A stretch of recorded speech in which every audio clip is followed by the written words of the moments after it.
Denver.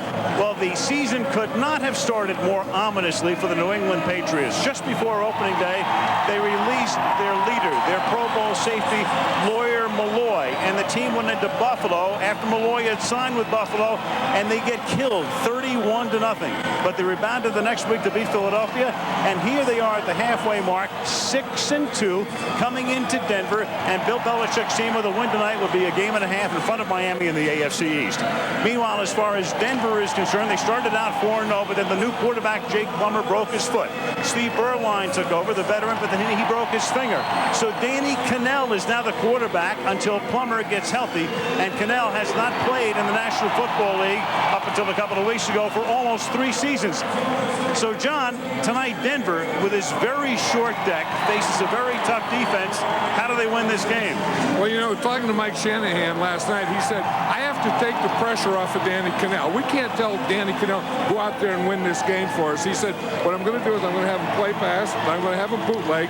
Clinton Portis has to have a big night running.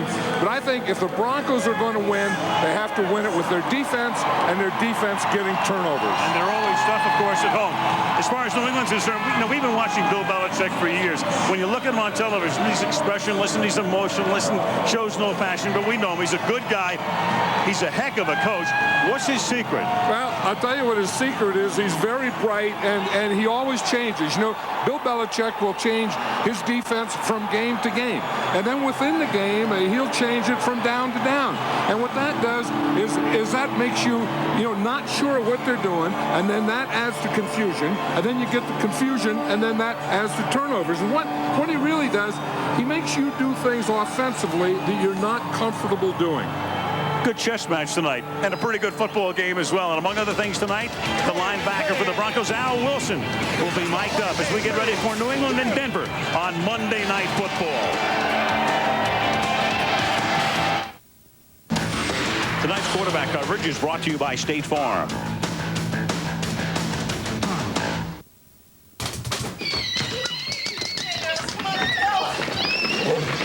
Mom! Hey, Mom, I'm out of here. You're a 2-car family, and you're 1 car short. Now, your State Farm agent can help with information on auto loans and leases, as well as competitive rates on auto insurance. Talk to your agent today. We live where you live. Whose mom's driving next week? Take a swing on the wild side with Las Vegas, the PGA Tour, and ABC Sports. Watch the Tour Championship, and when prompted, identify the leader online at ESPN.com, keyword Las Vegas, for a chance to score a trip to Golf Vegas. Don't miss the top 30 players competing at the Tour Championship presented by Coca-Cola this weekend on ABC Sports. Who will be picked for tonight's Monday Night Football horse trailer and also be Snickers' hungriest player? Log on to Snickers.com for details and a chance to win a trip to the Super Bowl. We're always talking about matchups, and the great one on the sidelines tonight, the defensive mastermind, Bill Belichick. On the other side, the offensive mastermind, Mike Shanahan. Monday Night Football from the Mile High City, and Skycam is with us to provide compelling views of all the action.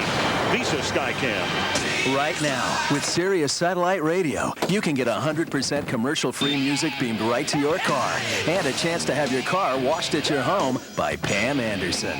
Get 100 channels of music, sports, news, and maybe even a sparkling clean car. Enter the All-Access Pam sweepstakes today. You know, this works in the house, too. Get serious and get Pam. Seriously. Sirius Satellite Radio. Everything for your car and home for just $149. ABC Sports welcomes you to the following presentation of the National Football League.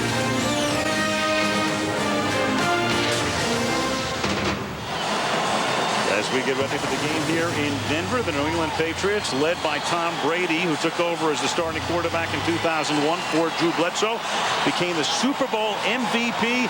And Tom is with Lisa Guerrero. Lisa.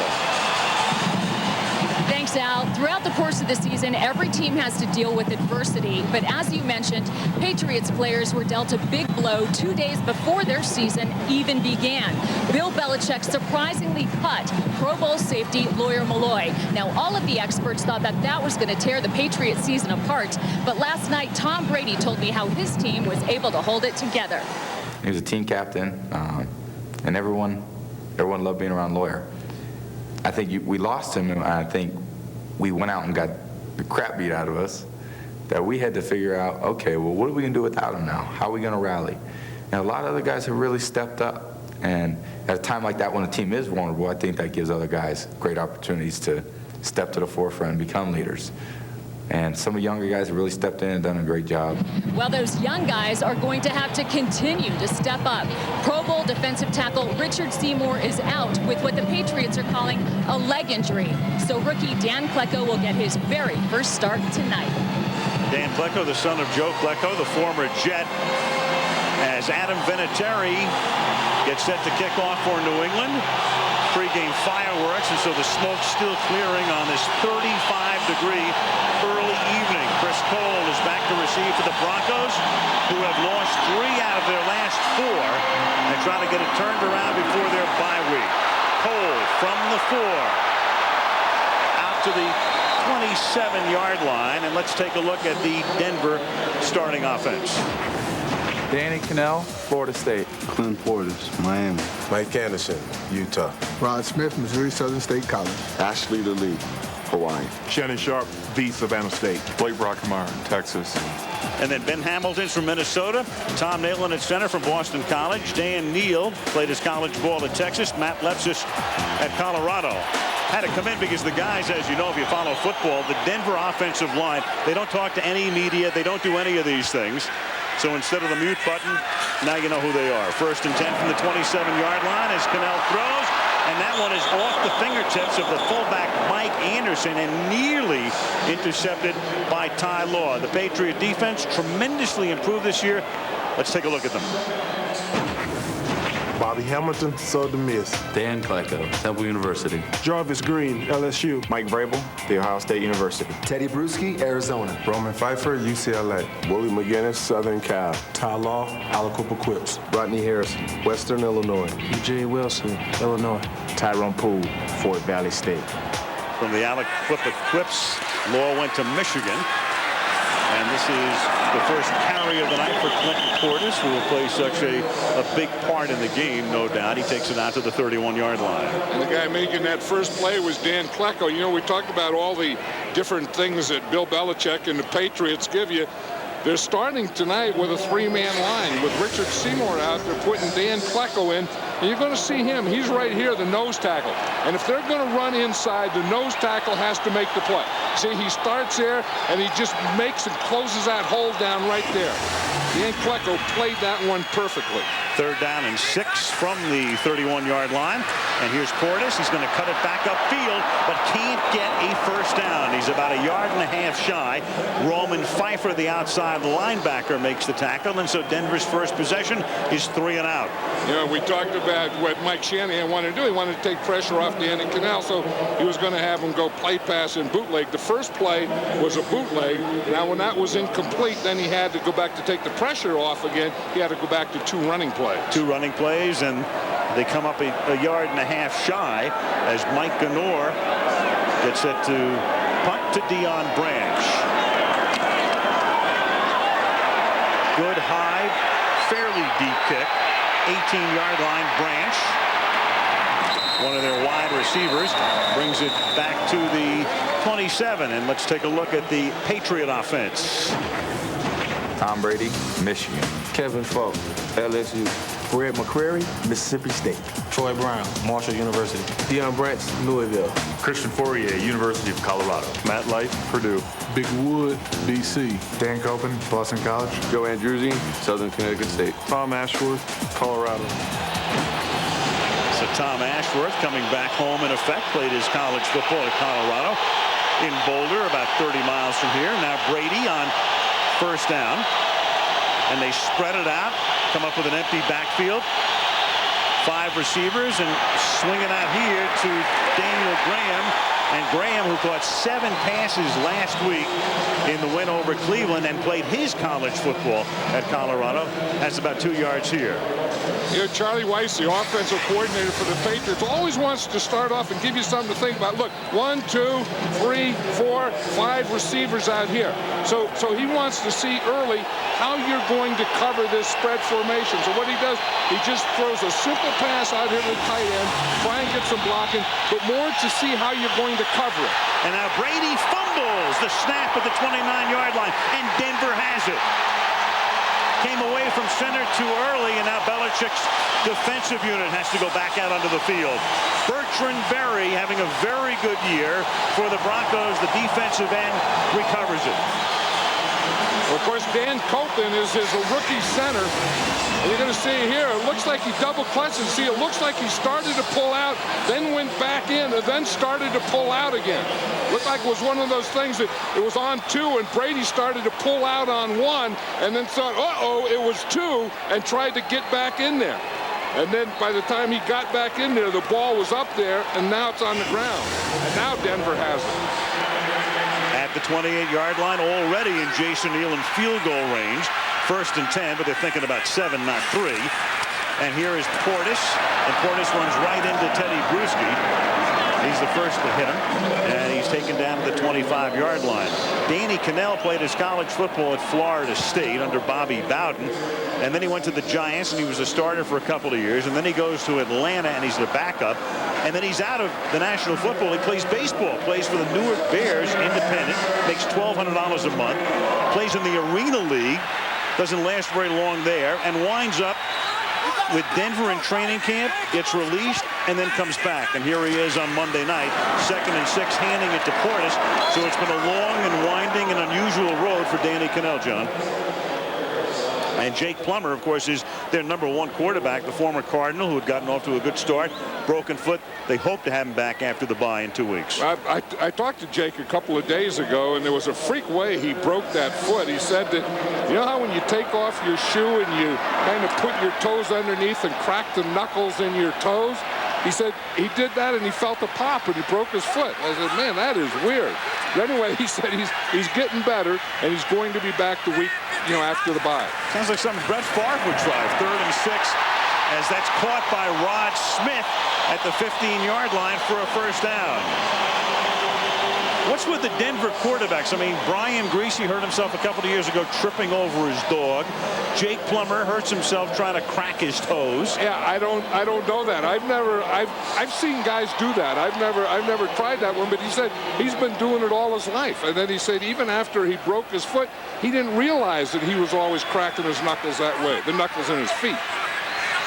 That's weird. 1st and 10 at the 15-yard line as the Broncos try to cash in on the turnover, and Portis squirting through the hole and into the end zone. He went right off the right side of the center, Tom Nalen, and in from 15 to give Denver the lead. Bill Belichick was saying that's what we have to take away, that zone play that they use right here. You just watch it. They just zone block it, and he just comes right down. He finds a hole. It's just a pickle hole. And once Clinton Portis sees that hole right there, he has the move and then the speed. This guy is a heck of a bat. That's the first touchdown the Patriots have given up in the first quarter since the opener against Buffalo. Elam boots it through, and they cash in on the Brady fumble. 10:51 left in the period. Denver on top on the Portis touchdown run.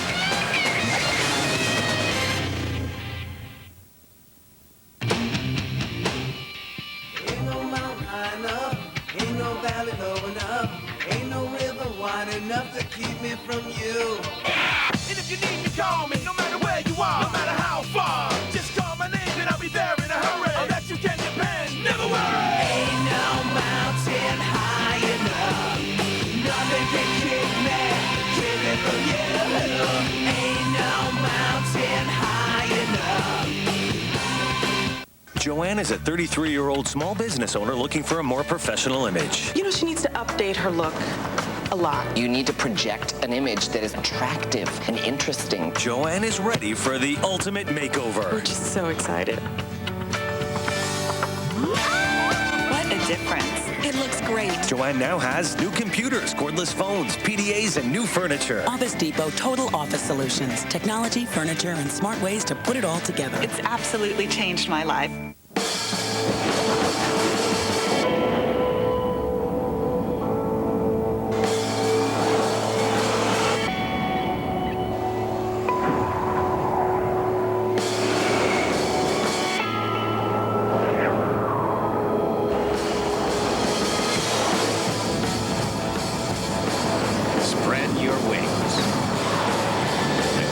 SRX Performance Utility. Breakthrough. Monday Night Football from Denver is being brought to you by Coors Light, the official beer sponsor of the NFL. Cold down easy. Visa, if you love the NFL, it's everywhere you want to be. Office Depot, what you need and what you need to know. And Cadillac, bold vehicles, defying convention. Downtown Denver on this Monday night, chilly night. Yeah, we're talking about what the Broncos had to do, and they just did it. They had to get turnovers from their defense and a good running game with Clinton Portis. Fumble by Brady, the touchdown by Portis.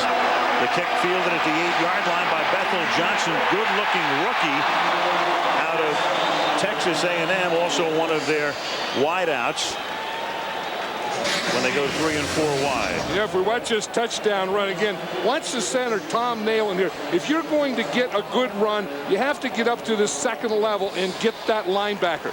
And watch how the center does it. The man over him, he gets up right now. Right here, he gets Roman Pfeiffer. Now, by getting Pfeiffer there, that let Clinton Portis make that cut to get in the end zone. Meanwhile, take a look at the Brady fumble. It looks like he winds up with a football. It looks like he's cradling it, but they came in and said no, and he didn't put up much of an argument. Now Brady throws, and that pass is incomplete. Intended for Deion Branch. The Denver defense is number 2 in the league coming into the game. Here are the starters. Trevor Price, Clemson. Daryl Gardner, Baylor. Darius Holland, Colorado. Burton Berry, Notre Dame. Jay Sean Sykes, Colorado. Al Wilson, Tennessee. Donnie Sprague, Stanford University. Lenny Walls, Boston College. Kenoy Kennedy, Arkansas. Sam Brandon, UNLV. Kelly Herndon, Toledo. Spragan and Sykes, 2 new linebackers. As this is Antoine Smith going to the outside, and the reason, of course, is they lost Ian Gold a couple of weeks ago for the season, and then John Mobley in a scary incident in Baltimore last week, bruised spinal cord. He's out tonight, and when he'll return, if he does return this year, is still up in the air. And the guy that took his place at Donnie Spragan on that last play made a heck of a play. And talking to Larry Coyer, their defensive coordinator, he said one thing that Spragan gives us, he's a bright guy, and he's much more physical. He's a bigger guy than either Ian Gold or Mobley. And he's really playing the position that Ian Gold played. He's 6'3", 240. Out of Stanford, played on special teams last year.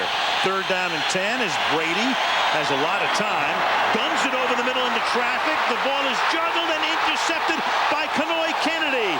And for Kenoy Kennedy, he had gone over a season without an interception, without a fumble recovery, or without a sack. 0-0-0, but a big pick here off the deflection, and Denver has the ball again.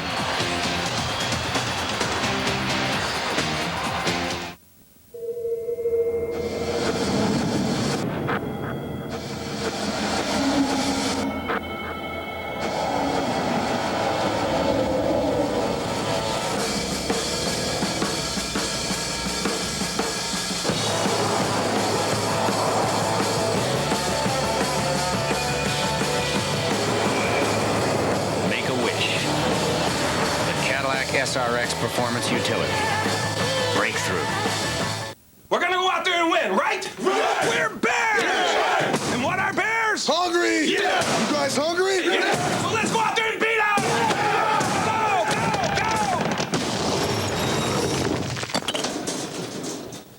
go, go! Oops. Spotting the hungriest player is easier than you think. So watch Monday Night Football. Go to Snickers.com and vote for the Snickers Hungriest Player of the game. Each week you could win a free Snickers bar or even a trip to the Super Bowl. Hey, how'd you guys get in here? Hungry? Grab a Snickers. I got it, Coach Gruden. Hey, looks like you're a little close here.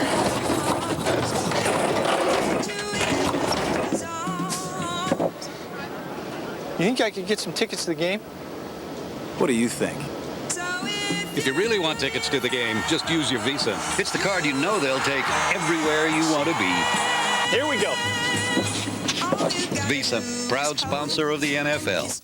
There are places I remember. Life has rules, but no simple answers. Why did this happen? Now a family must find the strength to carry on. In my life. The special one-hour return of 8 Simple Rules, Tuesday at 8/7 Central on ABC. Are you ready for some football? Good matchup next week. Lambeau Field is the site for Monday Night Football. The Packers off that win last night against Minnesota. The Eagles are hot now. Philadelphia and Green Bay next Monday night. That's a good one as Portis begins this drive now by taking the ball up to the 39-yard line after the interception. Clinton Portis, just another in this long line of great running backs that the Broncos have culled from the draft over the last few years, John. Yeah, but he's different from all those other great running backs because those guys were take one cut and run the ball downhill. They tried to get Clinton Portis to do that a year ago. You know, just make one cut and then downhill. And Clinton Portis says, I'm not that kind of runner. You know, that I make moves, and he has moves and speed, and he's different than those other Bronco backs. And I think the coaches finally agreed with him.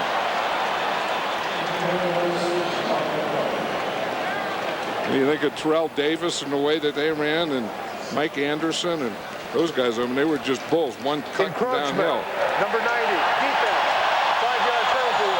Still, second down. That's Dan Klecko, and Pete Morelli makes his Monday night debut. He's in his first year as a referee. Pete's been a field judge over the last 6 years, so his moment now in the spotlight. And let it be duly noted, the first call was encroachment.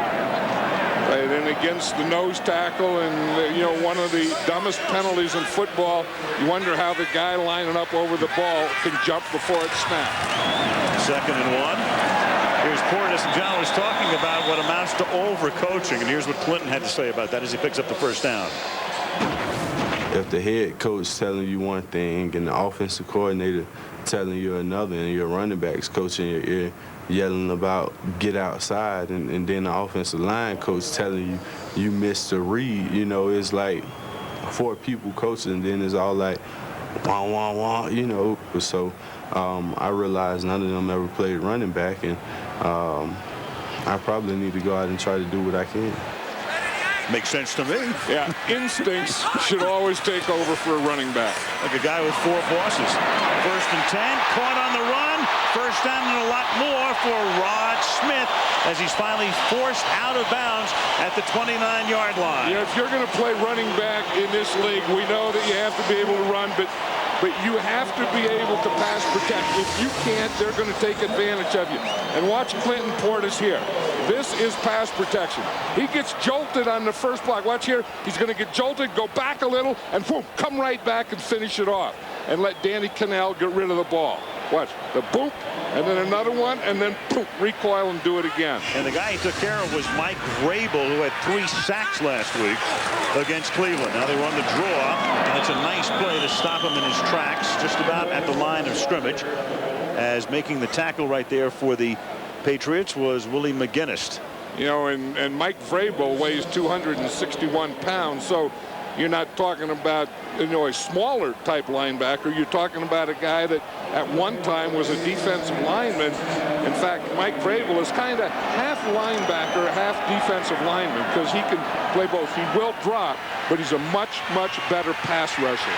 Broke his arm earlier this season. The Patriots and the Broncos, for that matter, really both decimated by injury, which makes their records even more impressive. Portis to the outside.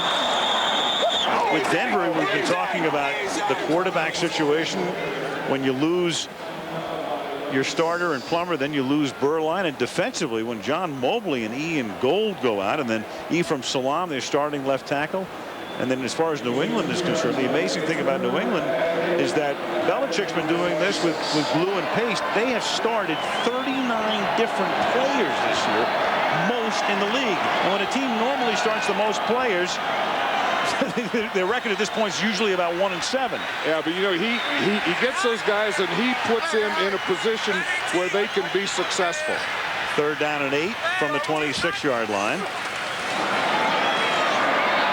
And the pass is knocked down, knocked away, intended for Rod Smith, and Tyrone Poole, who played with the Broncos last season, knocks it down, and Jason Elam will come in to try to tack on 3. Yeah, here's Tyrone Poole up here, and you see he's gonna back off. It's just a zone, and he's just waiting out there. That wasn't a man-to-man. He just had that deep outside, and Rod Smith came into his zone. Jason Elam, who has missed only 1 field goal this year. This one a 44-yard attempt. Mike Anor puts it down. The ball is hooking, and it is no good. So in his 19th attempt of the season, he misses for only the 2nd time. They can't cash in here. The lead stays 7-0 Denver. Sometimes in the face of insurmountable odds, unlikely heroes are born.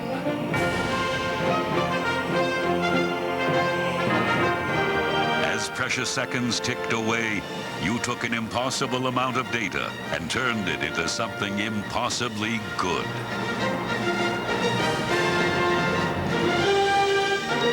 You have the new Microsoft Office system. Victory is yours. Give me a stock rating based on facts, and I'll decide what to buy and sell. Schwab Equity Ratings can help you do just that. Yeah, let's be realistic. There are some stocks that should be sold. It's a better way to help you decide what to buy and what to sell. And right now, we'll send you a free sample of Schwab Equity Ratings for 3 stocks of your choice. I just want to get an objective point of view about the stocks I'm considering. To get your 3 free Schwab Equity Ratings, just call 1-888-8-SCHWAB and discover a better way to get a clear perspective on your investment decisions. Room service. Your grape nuts, sir. It'd take 4 bowls of grape nuts to get the B vitamins in just 1 bowl of total. That's a manly breakfast. Your raisin bran. 10 bowls to equal the zinc in total. I'll keep the gym open. Your special K, Miss. 40 bowls to equal the calcium in total. Late checkout this morning? You need Total. It's got a 100% daily value of 12 vitamins and minerals. No other leading cereal comes close. Pull a Total, I'll take Total. Kitchen's just closed. Total Raisin Bran. 1 bowl, 100%. We were talking about the Patriots this year and all of the players they have used. And with Klecko starting tonight, he becomes the 40th. Bottom of the panel there. He's the 40th different starter. And the key here is when you look at all of these teams leading the league in starters, you can see on the right-hand side, they're all losers. They had losing records. Last year, the Bears, to wit, at 4-12. But because of Belichick loving to move people in and out and all of the injuries, they started 40 and are 6-2. 1st and 10 at the 34-yard line. Brady going deep, and out in front is Deion Branch, and Deion Branch is into the end zone for a touchdown. 66 yards for the touchdown. One of the things Bill Belichick told us last night, he said we have to throw the ball down the field. He said we just can't run check downs and screens and short passes. We have to get the ball down the field, and he did exactly that here. It's going to start off here with good pass protection. You see they start off with a 2 deep, and then they go to a 3 deep, and he just leads the ball out there perfectly to Deion Branch. And Branch beats Kelly Herndon, who has taken over the spot normally occupied by Delta O'Neal. O'Neal now only playing in the nickel as Vinatieri bangs it through. So after Elam misses a chance to make it 10-0, back they come on 1 play. Brady throwing long with great effectiveness this season, far more so than last year. Case in point right there, tied at 7.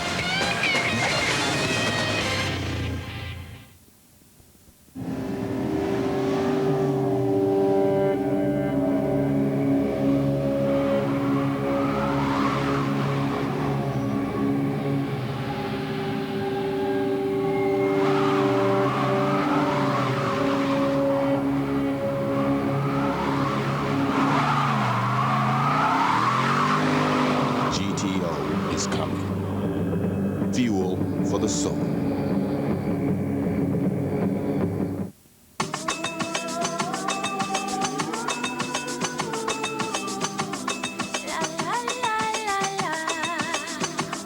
Hey mama, this that beat that make you move, mama. Get on the floor and move your booty, mama. We the blast masters blasting up the drum. Cutie, cutie, make sure you move your booty. Shake that tinny, not the city of sin. And hey shorty, I know you wanna party. If the way your body looking make me really feel naughty.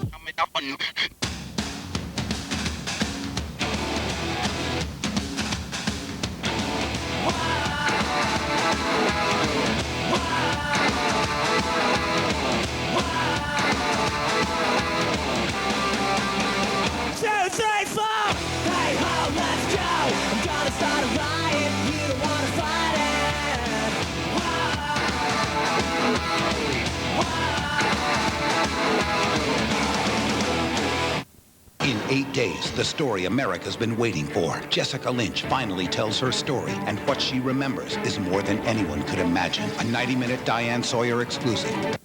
7-7, 10 minutes into the game in Denver. And Adam Vinatieri will be kicking off for the Patriots. Back to receive is Chris Cole.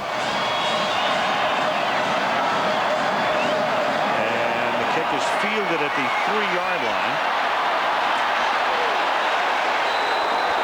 Good tackle in the open field as he is stopped at the 19 by Tully Banta-Kane. We talked about Tom Brady last year. You saw his rating when he threw the ball more than 20 yards past the line of scrimmage. And there's the difference, John, a huge difference for Brady this year. You know, he was saying last night that he wanted to do more of it, but to do more of it, he had to be successful doing it. He said because if he would do it and not be successful, then Charlie Weiss wouldn't call it anymore. But Bill Belichick says our offense has to get the ball more down the field, and Tom Brady said that sounds great to me. Portis from the 18. What quarterback wouldn't say great? Well, you know, but as he says, you can't throw it down the field all the time if you don't have the protection, nor can you throw it down the field all the time and just throw interceptions or incompletions. Remember, his first one in this game, he did go deep and it was intercepted. So then you have to, you know, forget that one. Charlie Weiss, the offensive coordinator, has to forget it. Tom Brady has to forget it and come back and throw another big one for a touchdown. Brady had thrown 7 interceptions this season coming into the game, all of them in their 2 losses. Teddy Bruschi up front may have come across the line, or Ty Warren. You know, and Tom Brady's very aware of that, too, that anytime he throws an interception, they lose. Number 94, defense, 5-yard penalty, still, second down. Ty Warren, the #1 draft choice from Texas A&M. He threw on opening day 4 interceptions against Buffalo, and then he threw 3 interceptions against Washington. So in the 6 wins, as you see, no picks. In the 2 losses, 7 picks. So that's one of the things that I said he's aware of, but you don't want to, as a quarterback, be too aware of it, because when you throw one early, then what do you do? On 2nd and 2, this is Portis picking up 3. That'll move the chains at the 39-yard line. Rodney Harrison, the former Charger, who's done a great job at strong safety for New England, right in the middle of that action. Harrison leaving San Diego. Junior Seau leaving as well. And let's take a look at how Denver has run its first 15 plays. Well, you know, Mike Shanahan told us he was going to take the pressure off of Danny Kanell by running the ball and then having bootlegs and play passes when he did. And you can see running the ball, and I think it has to be successful run. And the Broncos are doing that. Portis has already run the ball 11 times with a game less than 11 minutes old, and that pass is incomplete. You know, you hate to use the word manage a game, don't lose it for us, but I think that's the type of game that Danny Kanell has to play tonight. You know, just get in there, just manage the game. You don't have to win it. You know, other people will win it, but don't lose it. Don't have any turnovers. Don't give them anything. Danny credits his father, and he calls his dad his best friend. His father is the team physician for both the Miami Dolphins and the world champion Florida Marlins, and also the orthopedic consultant watching tonight back in Florida. Portis to the 30. Cannell's parents came to the game. They were so excited. They go to the game in Baltimore last week. He gets them tickets, and the tickets on the road are normally not very good, but CBS took a shot. They looked like they were in the last row of the stadium. So I said to Danny, is your dad going to be here tonight? He said, no way. They were in the Bob Uecker seats in Baltimore. He said, they're watching on television. Yeah, like those up there, they were sitting like right there. Yeah. But he says his dad was so happy that he was back in the NFL and that he was able to come and watch him play. He didn't care where he sat. But tonight, everybody in the Cannell clan looking on in Fort Lauderdale as Danny on 3rd and 8 throws. It's caught at the 32, and Clinton Portis can't escape. Asante Samuel, a rookie from Central Florida, and Denver will be forced to punt. And again, I think that's what Mike Shanahan wants is Danny Cannell, just don't force anything. If something there, throw it. If it's not there, throw it away. But don't give them anything.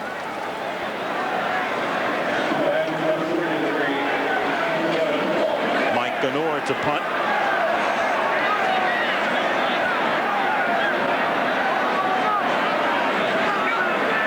Kevin Falk is back to return it.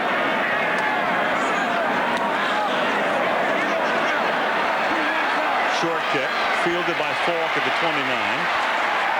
And decent field position for New England from their own 35. Will their next drive begin with 2:34 to go in the first quarter. New England 7, Denver 7 on Monday Night Football. Walt Disney Pictures welcomes you to the Gracie Manor. Hello? Do you believe in ghosts? How's that? Stay calm. There's nothing to be afraid of. Disagree. Be brave. No time to panic. What would be a good time to? Now stop panicking! And don't lose your head. That's something you don't see every day. Eddie Murphy. Dark spirits lift us. Hey, I'd really rather stay on the ground. Can I stay on the ground, please? Disney's The Haunted Mansion, rated PG. Coming soon. Starts November 26th. Denny's Meat Lovers Breakfast has it all. Sizzling bacon, savory link sausage, and a slice of honey ham. Served up with eggs, hash browns, and fluffy buttermilk pancakes. All for just $4.99. So give it a try. Denny's, a good place to sit and eat.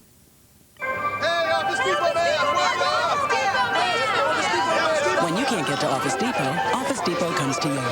But please, I need some time. you do need to order in advance. Shop online, by phone, or in-store, and we'll deliver the next day for free. A woman's plastic surgery doesn't go as planned. What have I done? But was the risk worth the reward? A powerful new extreme makeover. 9/8 Central, ABC, Thursday. The biggest names in music on the biggest music show of the year, the American Music Awards live. Watch it Sunday, November 16th, hosted by Jimmy Kimmel, only on ABC. Hi, this is Clinton Portis, and this is my Monday night.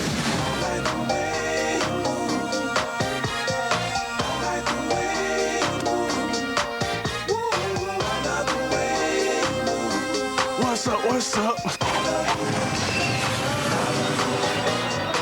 His mom, Ronell Hearn Pearson, looking on as her son makes his 4th Monday night appearance, and this is 2nd year. He's only 22. He's younger than almost every rookie in the league. Left Miami early. Now the starter for Denver. And New England begins this drive from the 36 with Antoine Smith picking up a yard. Al Wilson, Denver's middle linebacker, mic'd up tonight. Let's listen.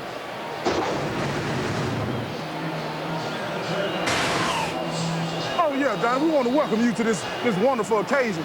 You know what I'm saying? Because it's going to go down tonight, homeboy. Just get in that car and ride with us, dog. Hey, man, it's on us tonight, dog. Playmakers, we make plays. Welcoming Donnie Spragan. Donnie Spragan's playing well so far, and their defense has been playmakers with two turnovers so far. But their defense right now trying to get the right personnel on the field, and they're forced to take a timeout. I wonder if you'd want to hear that mic'd up right there. We'll keep it in the archives. Al Wilson in the middle, first-round pick in '99 out of Tennessee. And, of course, Ian Gold was really coming on, developing into one of the very best in the league, gone for the year with a torn ACL. Mobley, we talked about earlier, his return is questionable right now as to when. And so Sykes makes his second NFL start. Spragan makes his first start for this Denver defensive unit, which coming into the game, as I mentioned, is second in the league in total defense, which means fewest yards. The team leading the league right now in defense, Dallas. Unbelievable. It's just, I mean, what the job that Parcells has done is, I mean, we always knew Bill was very special, but this is crazy. Well, I think we have some of the same things that we're seeing here tonight. I mean, offensively with Mike Shanahan, defensively with Bill Belichick, Bill Parcells. Those kinds of coaches do those kinds of things. 2nd and 9. Brady guns it. Too far, intended for Deion Branch, and a flag is thrown in the secondary. And you can tell by the reaction that it's going to be a pass interference call. And the Denver Broncos was in 6 defensive backs, which they call dime, but they're signaling that that's pass against interference. Number 87 on the offense. It is pass interference, but offense. So those still 2nd down. Those boos turned very quickly to cheers. David Givens was pushing off.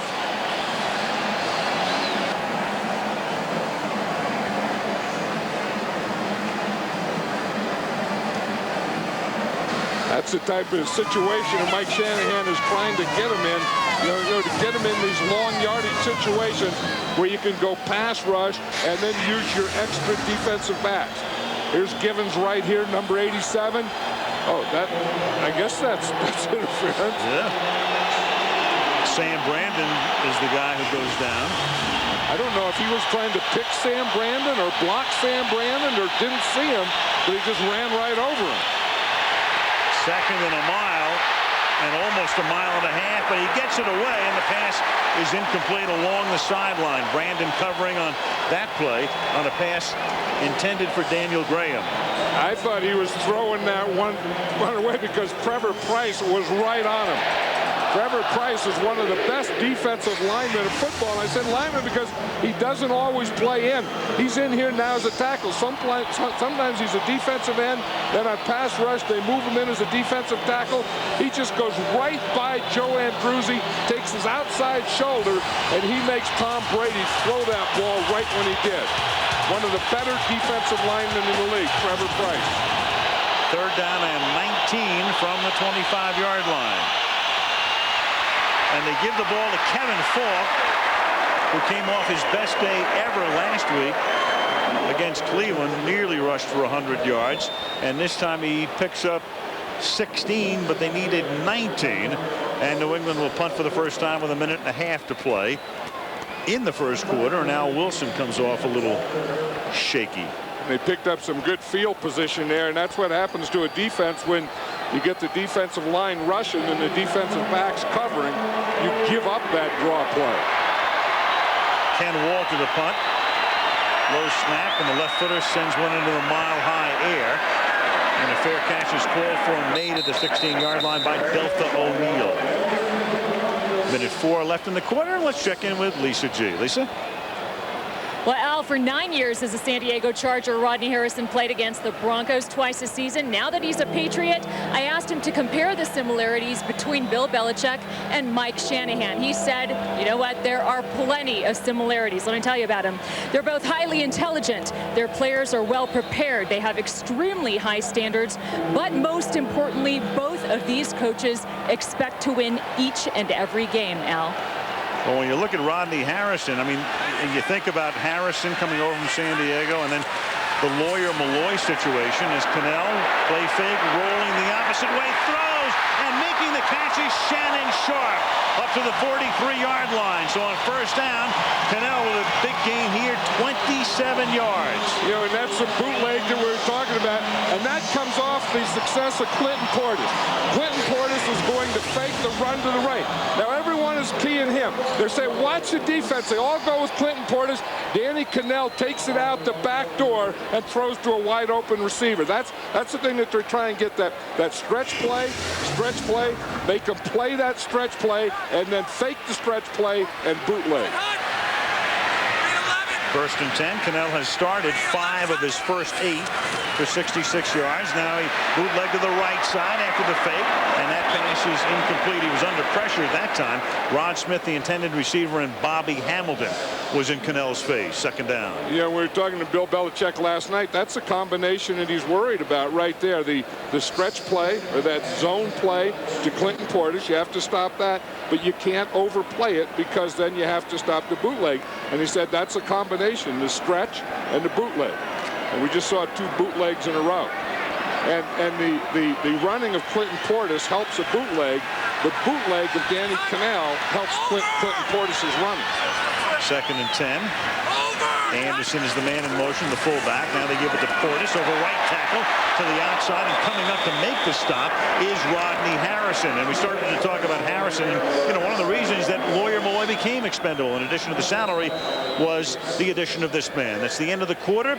The game is tied 7-7, and Monday Night Football from Denver continues after this message and a word from our ABC stations.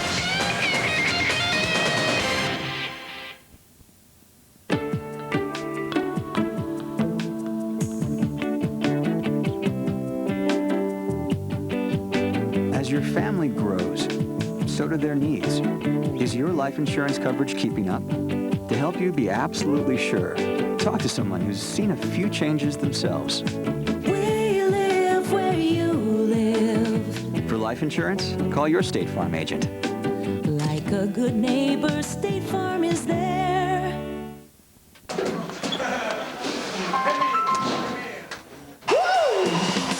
It's not unusual to be loved by anyone. Mom, come on, I'm still at practice. Sorry, buddy, I thought you just want to see the man. Send a picture to your daughter. It's so hot. Maybe you should just call her. Be there with T-Mobile. Families talk free. Extra lines just $10. T-Mobile. Get more. Playing at Lambeau in the winter has its good points. Great fans.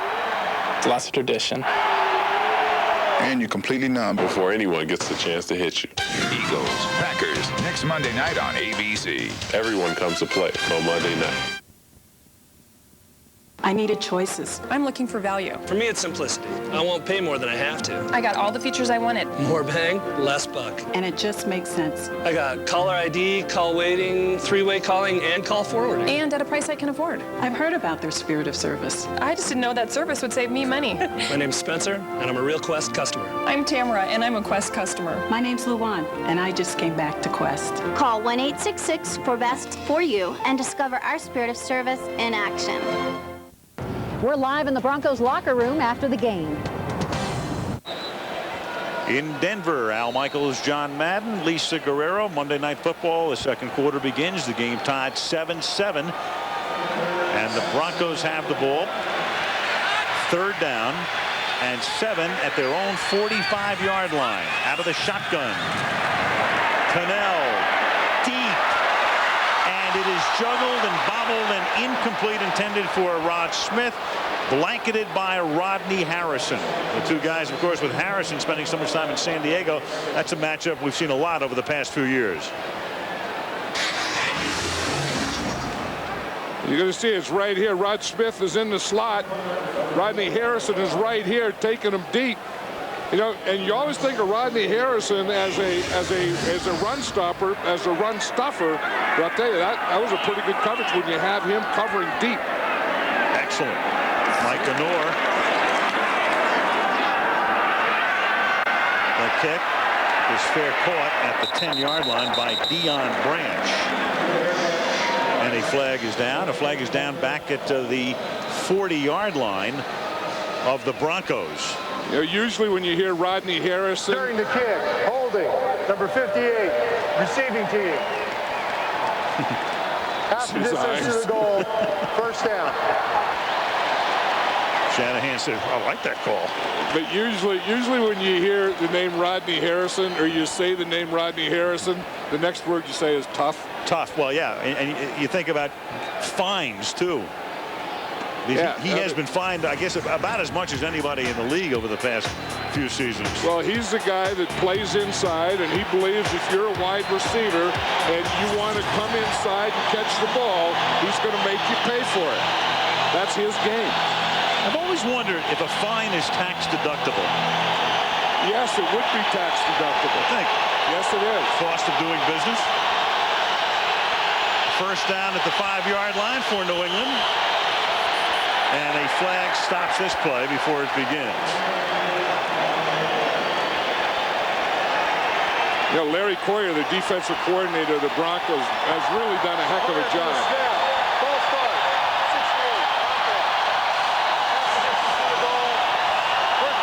Yeah, as you were saying, the Denver Bronco defense, there's Larry Coyer right there, is number 2. But the thing that he wanted is more turnovers. He said, we're playing good defense. He said, our defensive line is playing well. The linebackers are playing well. We have some adjustments there.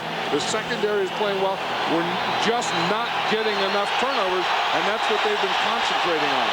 Coyer was the linebackers coach and then was elevated when Ray Rhodes decided to leave. Ray now in Seattle. 1st and 12 after the penalty, and the handoff goes to Antoine Smith up to the 9-yard line. Game tied 7-7. And inside the numbers here, we take a look at these two teams. The Broncos, those 45 yards on Portis's 12 carries, the rushing yards.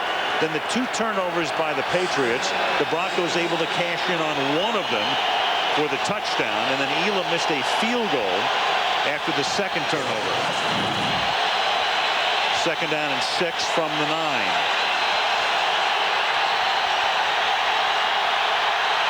Wilson shows blitz, and here he comes. It's a toss back to Falk. And he's able to turn the corner up to the 11-yard line. He's about 3 yards shy of the first down. 3rd down upcoming. And that was a good call there, because what the Broncos were doing is they brought their strong safety, Kenoy Kennedy, up, and they were going to have him blitz on the left side of the defense. So the Patriots ran to their left side or away from the blitz. You see, here's the blitz of the overload on this side. Now the Patriots come back and run to this side. You see, you got the blitz here to stop the run, and by going to the left side, they run away from the blitz. From the 11. Brady. And that's incomplete. And no flag, so they're forced to punt. Hey, just some house cleaning here. You know, the way in hockey, sometimes they'll change a goal or an assist after the fact. Well, the official scorer here has given Kenoy Kennedy the fumble recovery on Brady's fumble. So Kennedy, who had gone 20 games without an interception or a fumble recovery or a sack, has both a fumble recovery and a pick tonight. And we still have 13 minutes and 17 seconds to go in the first half. That's really getting off the schneid. 45-yard line. It is Delta O'Neal to the 41. So Denver set up in good shape to begin this drive. 13:07 to the half. And the game at Mile High tied at 7.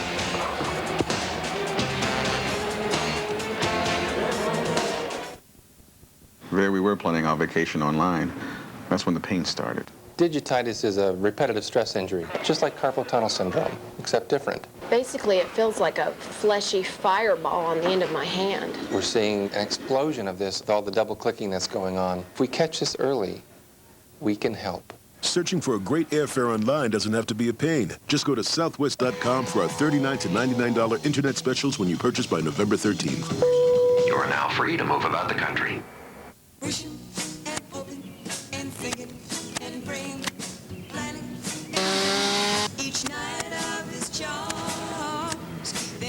Hey, Donovan! Surprise! It's not my yard. Oops. If you really want tickets to the game, just use your Visa. It's the card you know they'll take everywhere you want to be. Visa. Hey, you! Proud sponsor of the NFL.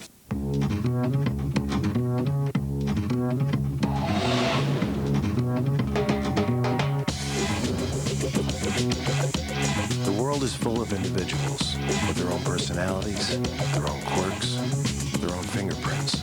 They cannot be put in a box. Why should they drive one?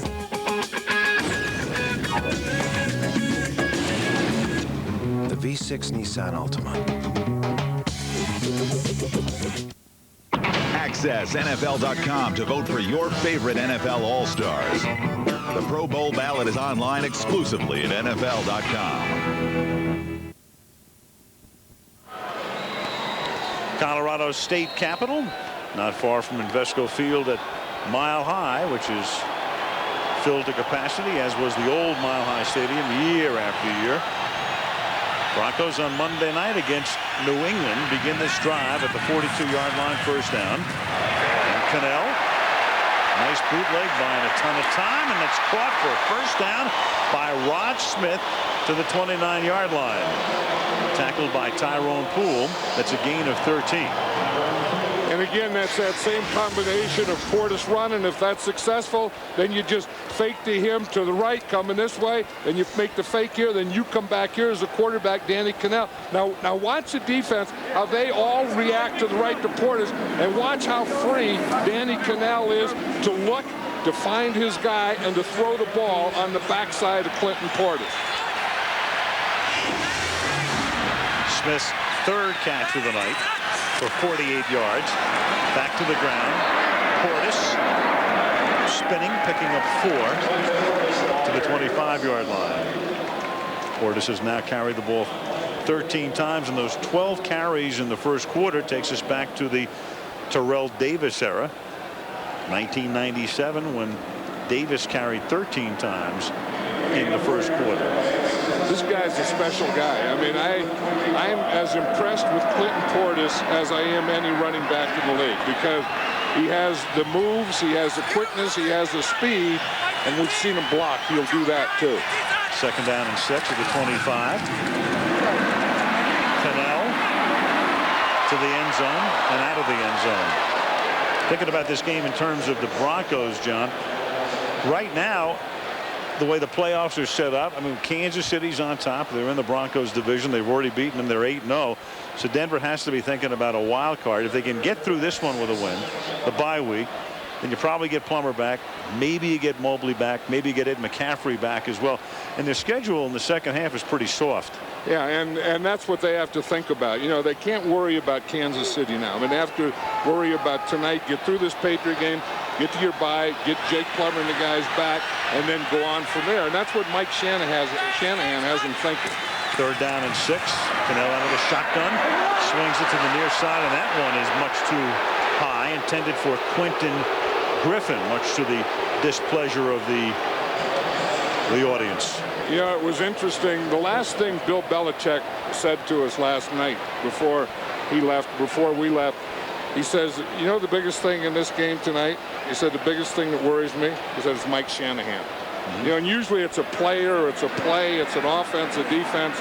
He said, it's Mike Shanahan. Both guys feel the same way. You talk to Shanahan, he says, Belichick gives you more things to think about than almost anybody. This is a 43-yard attempt by Elam, and that one is good. Not quite artistic, but good, and Elam gets hit after he gets that one away. He gives Denver the lead, but maybe at a price. 10-7.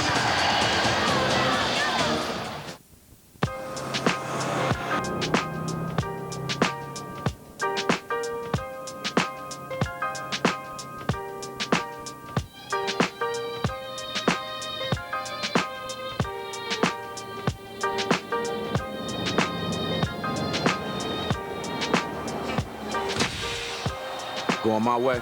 You know it.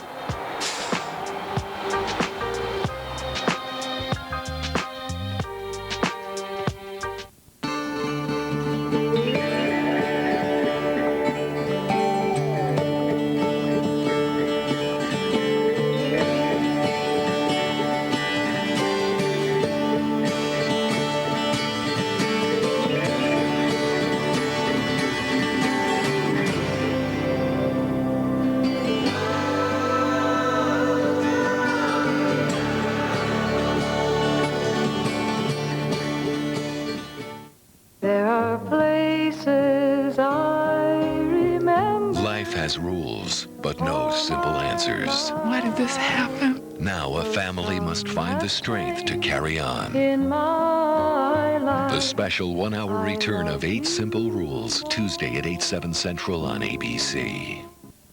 Thursday on a new threat matrix. The city is living in fear. A mysterious sniper escapes the team. Where are we? 5 days, 5 shots, 5 kills. Until they come across an amazing revelation. You have information about the sniper? Yes, we do. He's our son. A new threat matrix. Thursday, 8/7 Central on ABC.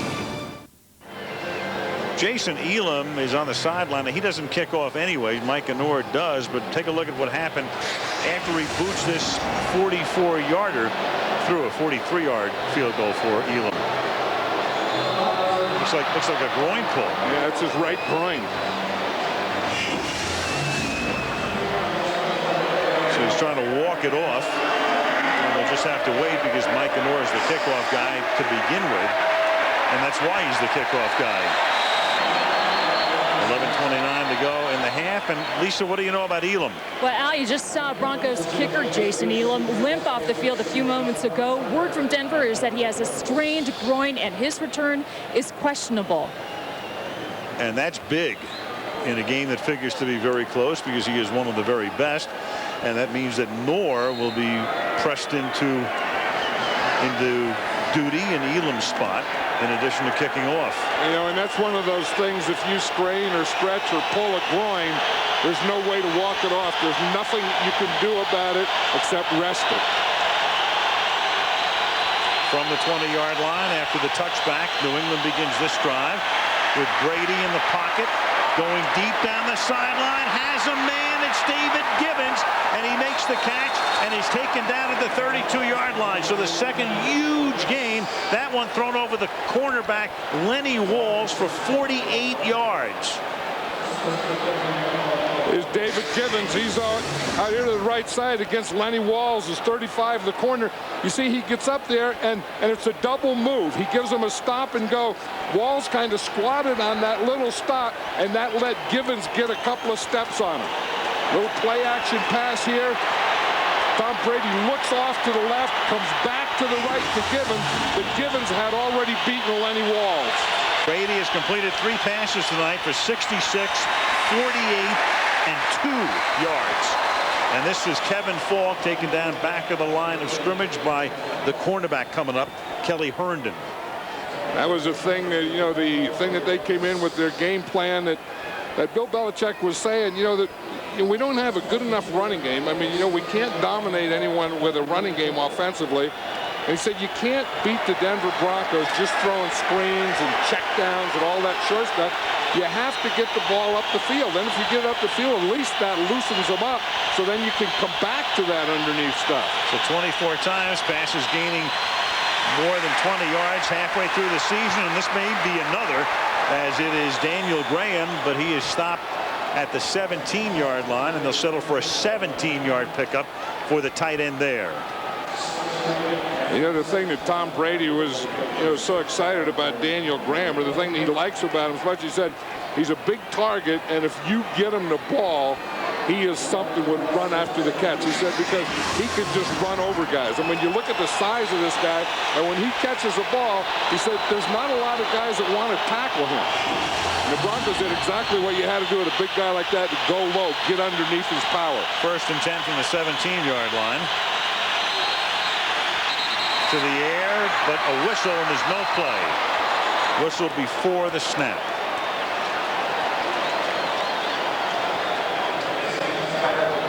Prior to the snap, false start. Number 72 offense, 5-yard penalty, still first down. Matt Light takes them out of the red zone and back to the 22-yard line. But isn't this the area that you look for Christian Fourier anyway? You know, that it's like the Green Bay Packers, when they get down there, they're going to throw to Bubba Franks. When the Patriots get down there, they're going to go to Christian Fourier.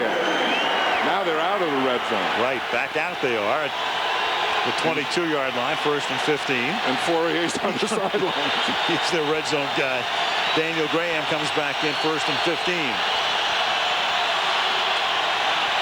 Antoine Smith is the running back. Troy Brown in motion. And Brady throws, and it's off the hands of Deion Branch. Branch is the man who scored on that 66-yard touchdown reception in the 1st quarter.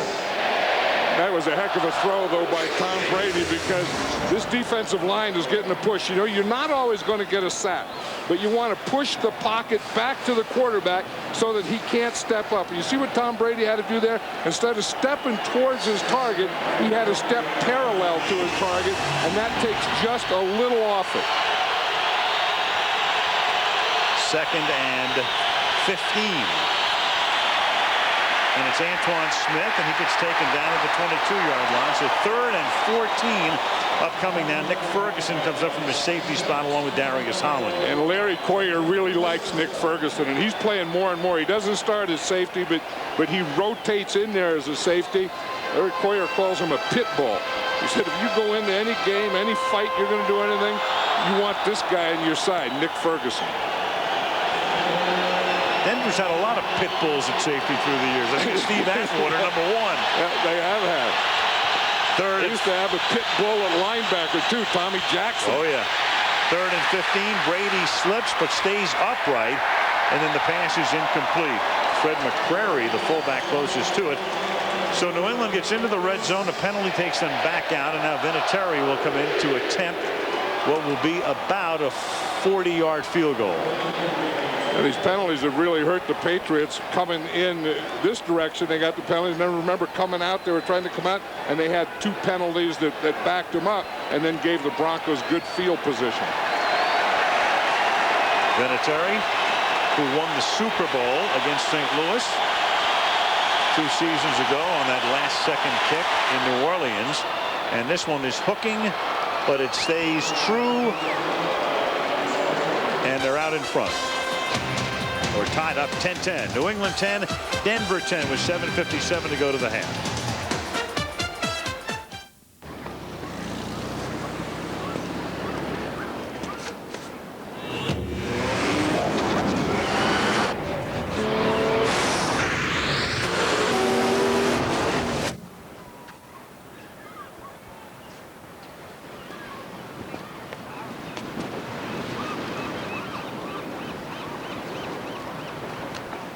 The 265 horsepower Nissan Maxima.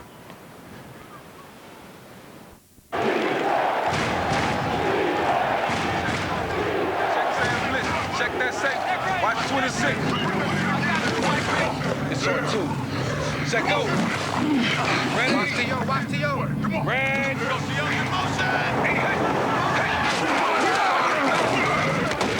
Watch the ball.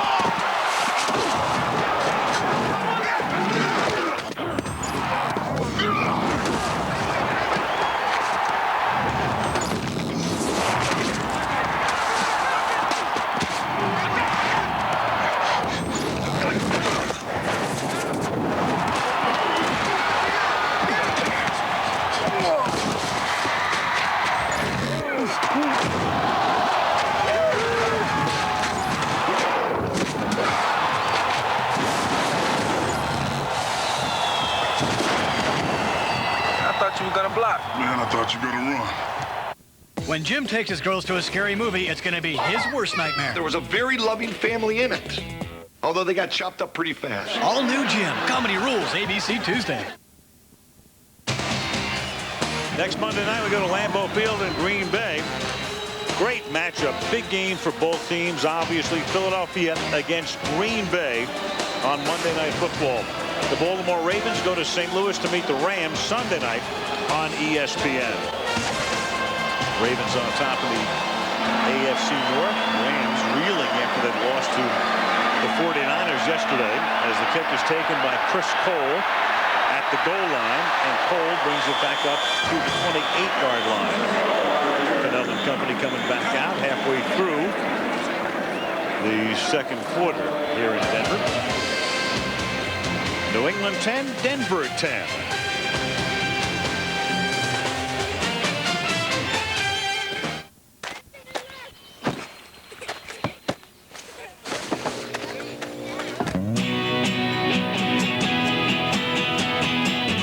Introducing the new full-size 305 horsepower Nissan Pathfinder Armada.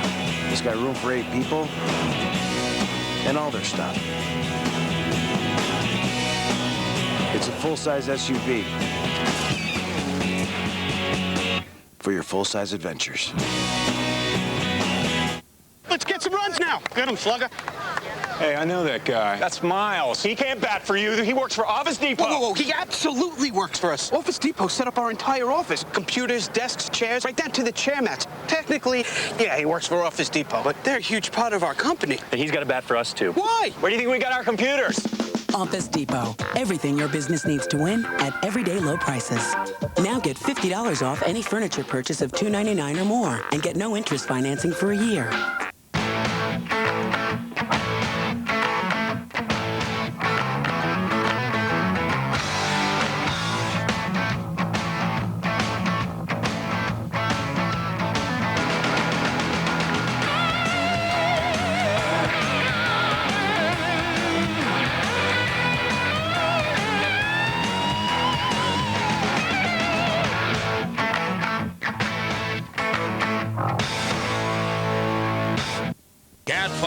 Meow. Pamela Anderson. Lord, don't let this battery die. Enough said. And all new, less than perfect. After a new gym, ABC Tuesday. Second quarter, 7:51 remaining. Al Wilson talking to his cohorts. Remember, he's got two new linebackers flanking him. Bill Belichick's defense on the field right now as Danny Cannell is a quarterback from the 28-yard line, tosses it back to Portis, and he gets wrapped up by the linebacker Willie McGinnis in the backfield. Check out this moment. Just a little bit earlier, Al Wilson mic'd up.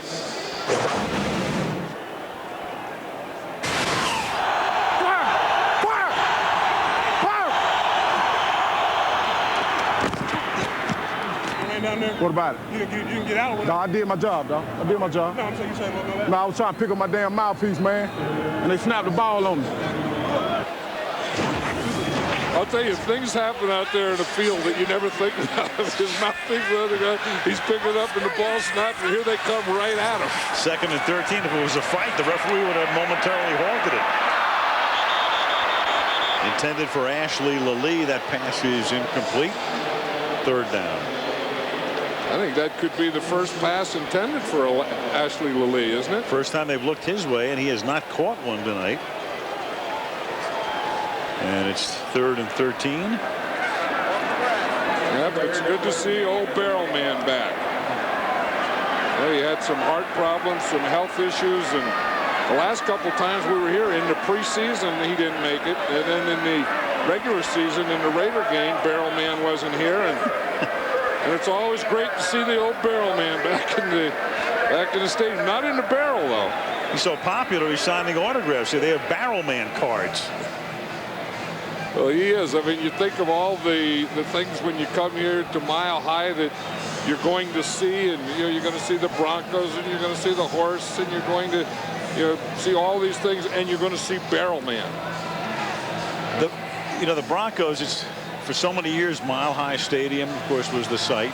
You think back, an original American Football League franchise, and as an AFL devotee, John, I mean, you can appreciate the fact that in 1960, these two teams played in the first ever American Football League game. And I do appreciate that. I mean, there's Pat Bowlen, the owner and president of the Denver Broncos, because that gave us a lot of opportunities. It gave a lot of us opportunities, and a new league, and that's where a lot more jobs. And free play here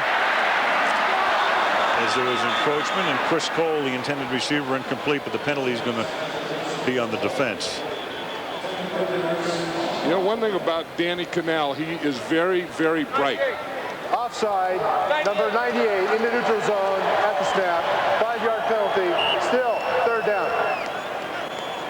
And as you say, that gave him a free play, and he knew that. I was talking to him the other day, and he was talking about SAT scores in high school. His grade point average was 3.98, and his dad's a doctor, and he was going to be a doctor, and said he had a little problem with those chem labs.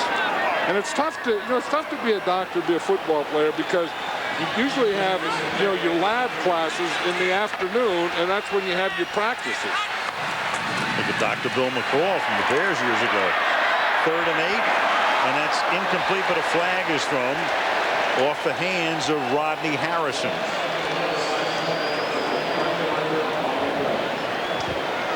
Penalties at the 50. Flag is at the 50 anyway. Holding, number 37, defense. 5-yard penalty, automatic first down. So Harrison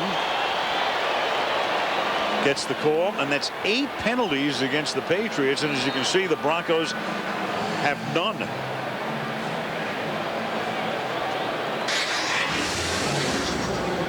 You're going to see Rodney Harrison. He is right here. Like you said, this is big. The Patriots have really been hurt by penalties, and you see Rodney Harrison right there after 5 yards. You can't touch him, and the Broncos haven't had any penalty. Now Quentin Griffin, a rookie, picked in the 4th round out of Oklahoma, who was hurt in training camp and is just working his way back from a broken leg, and is the backup to Portis, picks up 4 in his first carry. Yeah, I was talking to Quentin before the game down in the field, and he had that same injury, that broken fibula, the same injury that Mike Vick had. And I asked him how long it was before he felt 100%, and he said it was 2 months. He said, but he heard that Mike Vick's break was worse than his was.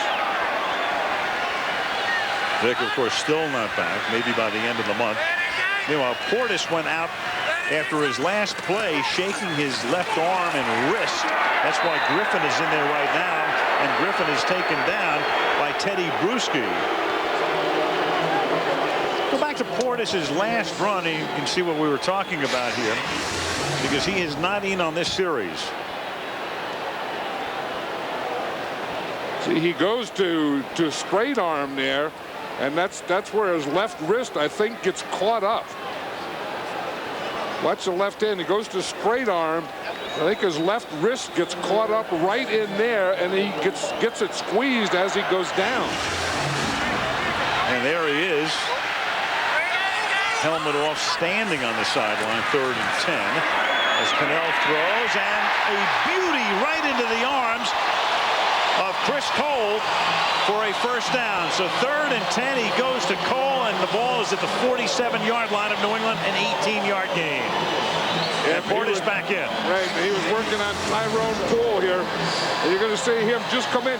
Now, he beats him right there. You see, he gets away. In fact, Poole had a hold of his jersey, and he just exploded away from his jersey, and the ball was right there from Danny Cannell. It was a good route by Chris Cole, being able to be held and then be able to get out of the hole with power.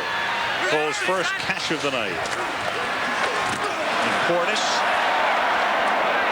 flag thrown, as you saw, and you know when it comes from the umpire. That will be the first one against the Broncos. Holding, number 78, offense. 10-yard penalty, still. First down. Matt Lepsis. Yeah, that was a heck of a play by Mike Vrabel, though. He came on a blitz, and he was going towards the quarterback. Then he saw Portis get the ball, and he just flattened out and came right down the line and made that tackle. That's what you teach outside linebackers to do. If you're going to start on a blitz, you start out. He's going to be right here. He's going to start here, see the run, and flatten right back out and make the tackle inside. You see, you start like you're going upfield, you see run, come right back and cut him off. That's a heck of a play by Mike Vrabel. 1st and 20, 4.5 to go in the half.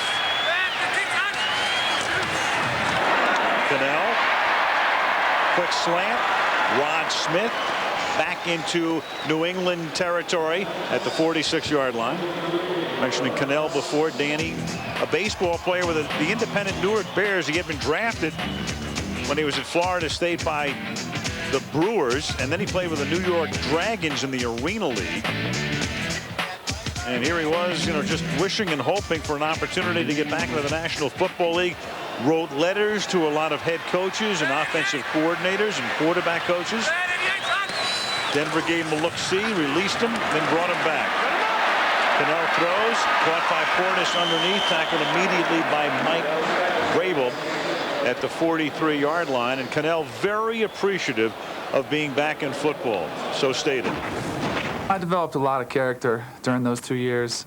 Learned a lot about persistence, perseverance, and basically now I just have a whole new appreciation for how blessed I am, to play in the NFL, to have this type of job where every day I go to work and I play a game for a living. And, I used to sometimes, not want to get up to go to practice. Now every day I'm just thankful to have this job. Playing a pretty good game tonight on a roll here on 3rd and 5. He converts. Caught by Ashley Lilly, and Johnny looks a lot more confident, if nothing else, than he did last week against Baltimore. Yeah, he's getting more comfortable now because he got out there. They got a little running game going, then they got those bootlegs going, then they got ahead, and everything Danny Kanell has done so far tonight, he's been successful. See, again, it's that. This is not a bootleg. This is just a sprint out. The bootleg is where the back goes one way and you come the other. This is just a moving pocket where instead of coming straight back from the center, he goes out and throws the ball behind his right tackle. Little roll, picks up the first down. Ball at the 34-yard line. Portis. Rodney Harrison stops him after a gain of about 6 at the 28-yard line, and that's going to take us down to the 2-minute warning. The other thing that Danny Kanell had to learn during those 2 years was it's hard to play well in ugly uniforms. Did you see those uniforms? Oh, terrible. How in the heck could you play in those things? The Dragons. 10-10 at the 2-minute warning. Hey, DVDs. What did you get? CDs. Video games. Oh, I wanted that one too. That's such a good one. Store opens in 20 minutes, people. Focus. Right. Focus. All the new stuff. Stop by Circuit City every Tuesday and save on the hottest new releases, like Finding Nemo, a special 2-disc DVD set, just $14.99. Save on great gifts and dash through your list at Circuit City. We're with you. See anything? Hold up. Bingo. Down.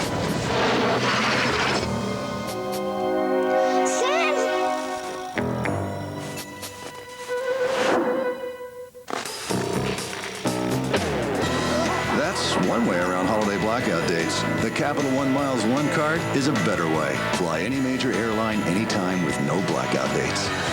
What's in your wallet? I know where you live!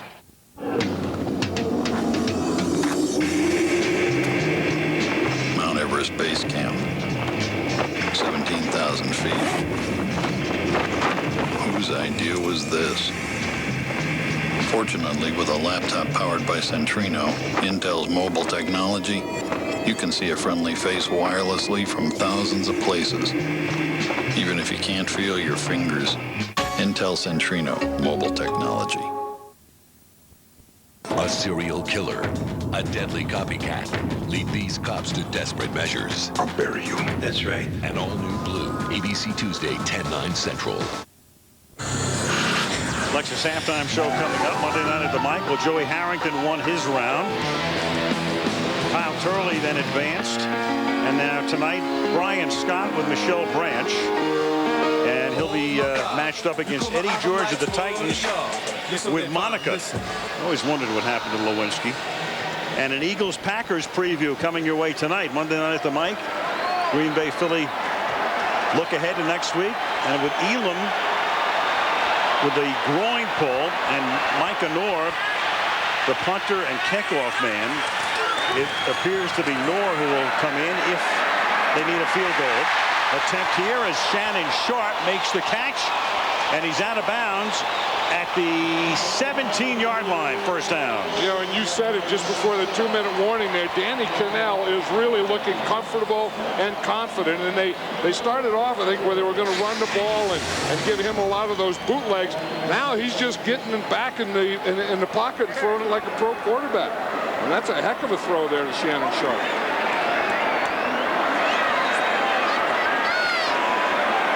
Right between the 8 and the 4, right on the money. Plummer looking on the sideline as Cano gets ready to take the snap. And then he throws that one away, incomplete. He had to throw that one away, and he was real smart to throw it away. Dan Klecko was in the way. He was out there, or maybe it was Vrabel, but got between him and the guy he was going to throw it to, so he just pulled it down. That was Mike Vrabel. You see, Vrabel reads this. Now watch, he'll start up here, and then he's going to come out. See, he feels the screen, so he stops and come up. Danny Kanell, if he would have thrown it, it would have been an interception. So he had to bring it back and then throw it away. 2nd and 10 at the 17-yard line. Portis turns those shoulders to make himself. I remember when we did a game earlier, John, you said he makes himself small. Yeah, he does that as he goes through a hole. You know, they run that zone stretch play, and it's a pick a hole. He can pick any hole. Then once he does that, he just gets down low and makes himself small as he goes through the hole. Watch him right here, right there. He starts to make himself small, right when he gets through that hole.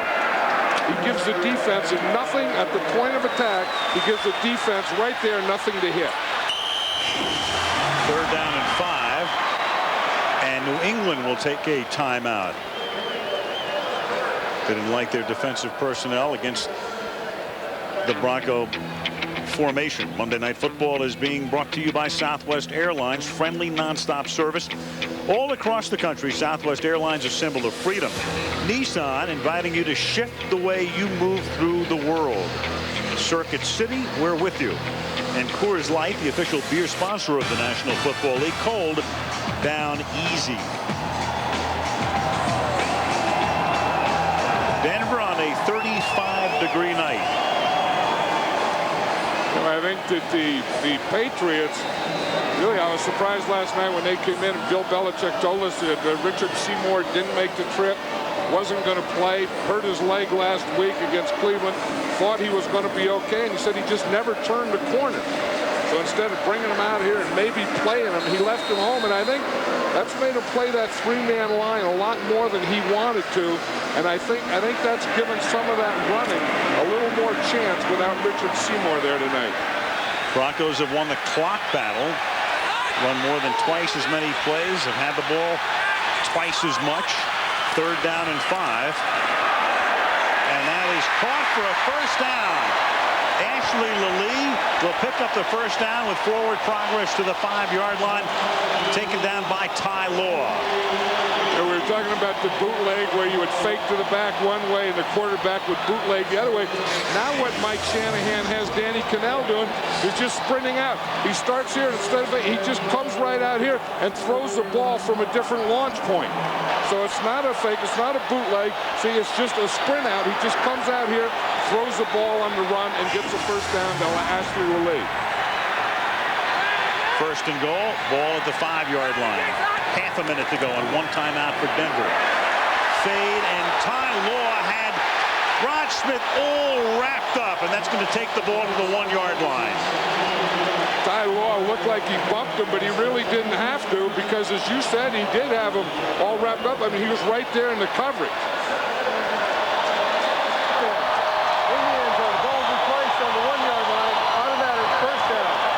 The problem was is you're going to see Ty Law is going to hit him when the ball's in the air. Here's Rod Smith here. He's going to run up there. You see the ball is right here in the air, and Ty Law makes contact there. So that's the definition of pass interference. Now 1st and goal at the 1-yard line. They have 1 timeout, 28 seconds. Anderson the fullback.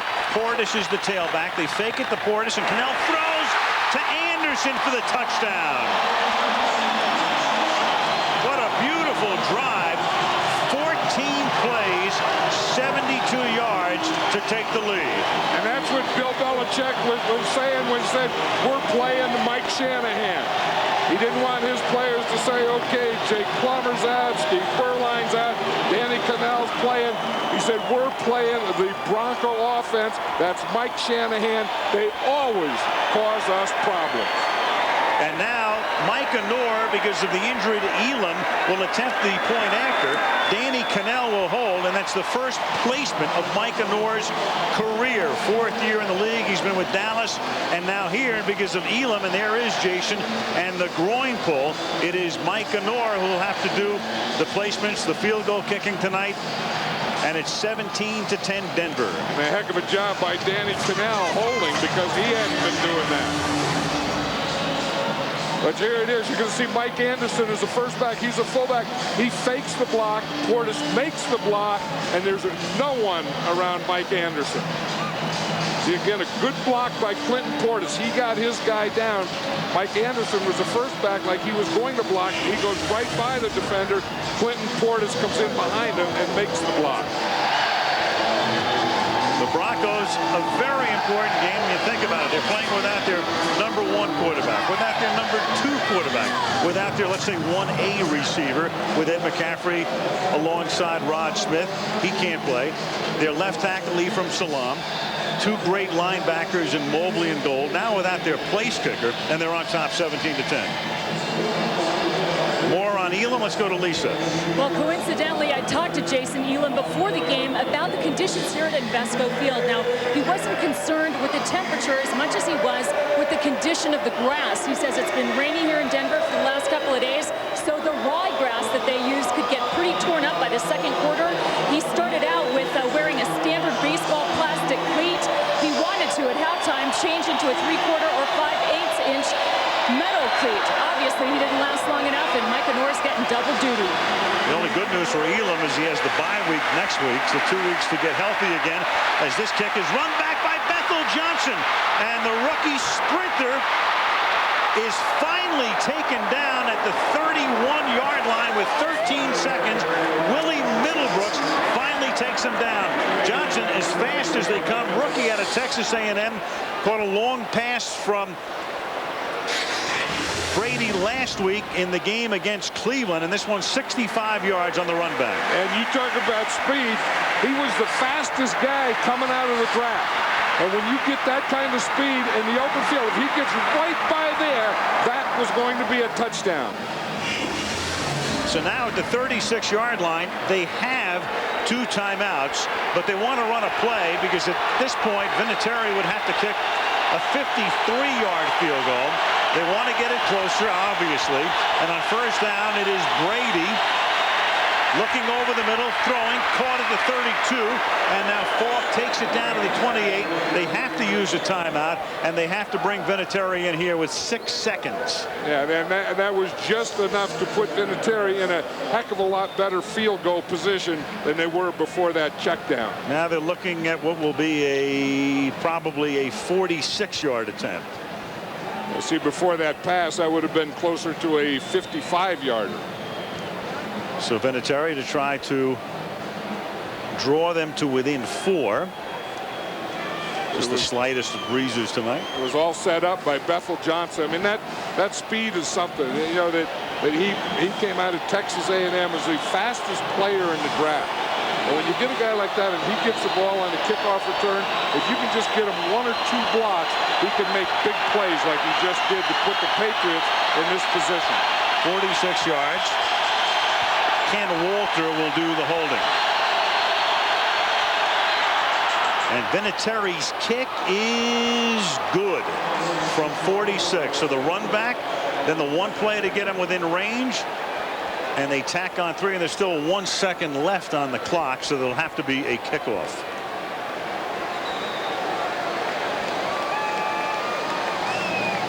So 1 tick remaining in the half. Go back to the first quarter.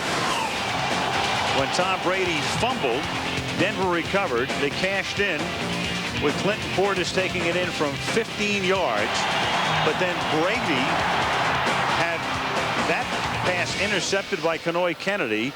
They couldn't cash in on that drive, and back they came with Deion Branch to the Patriots to tie the game, and then Anderson is able to break a 10-10 tie by catching that touchdown throw from Danny Cannell. Vinatieri adds 3, and thus it is 17-13, and a real nice half for Danny Cannell. Monday night at the mic coming up, and we'll take a look at Brett Favre and the Green Bay Packers and preview their game against Philadelphia next week on the Lexus Halftime Show.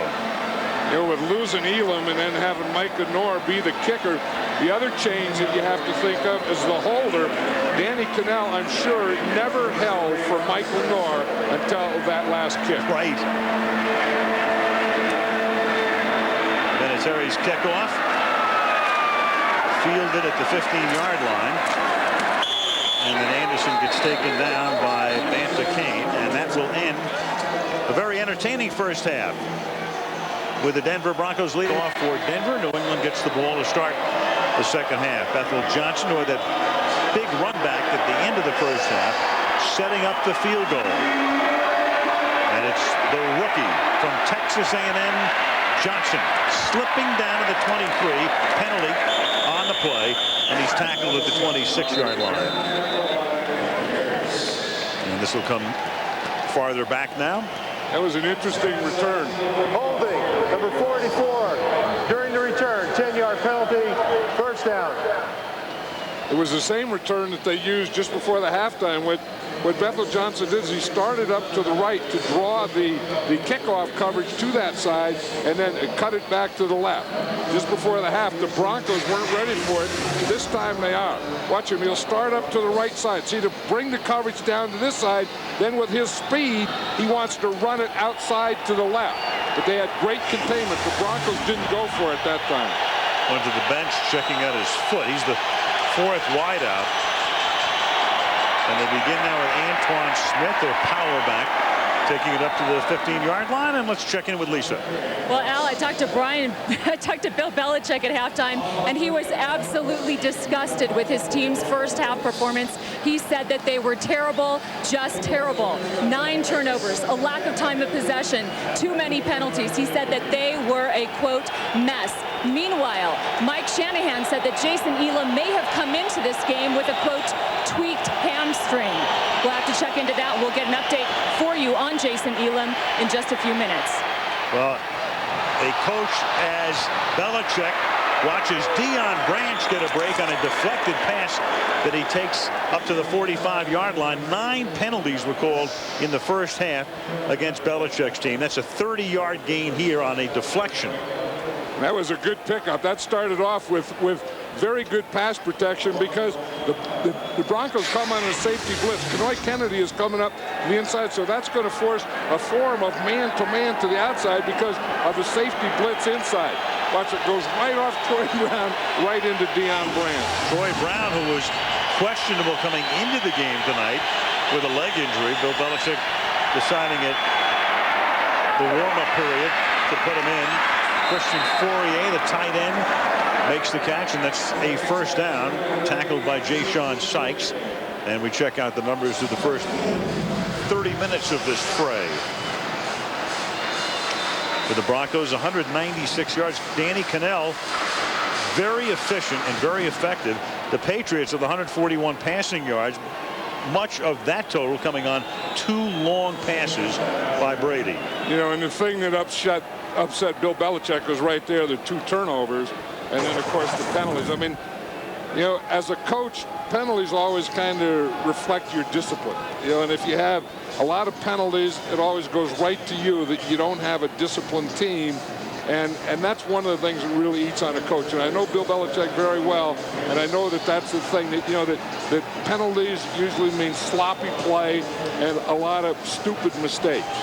And you don't want to be the coach of that type of team. But here, then you say that, but then you look at 17-13.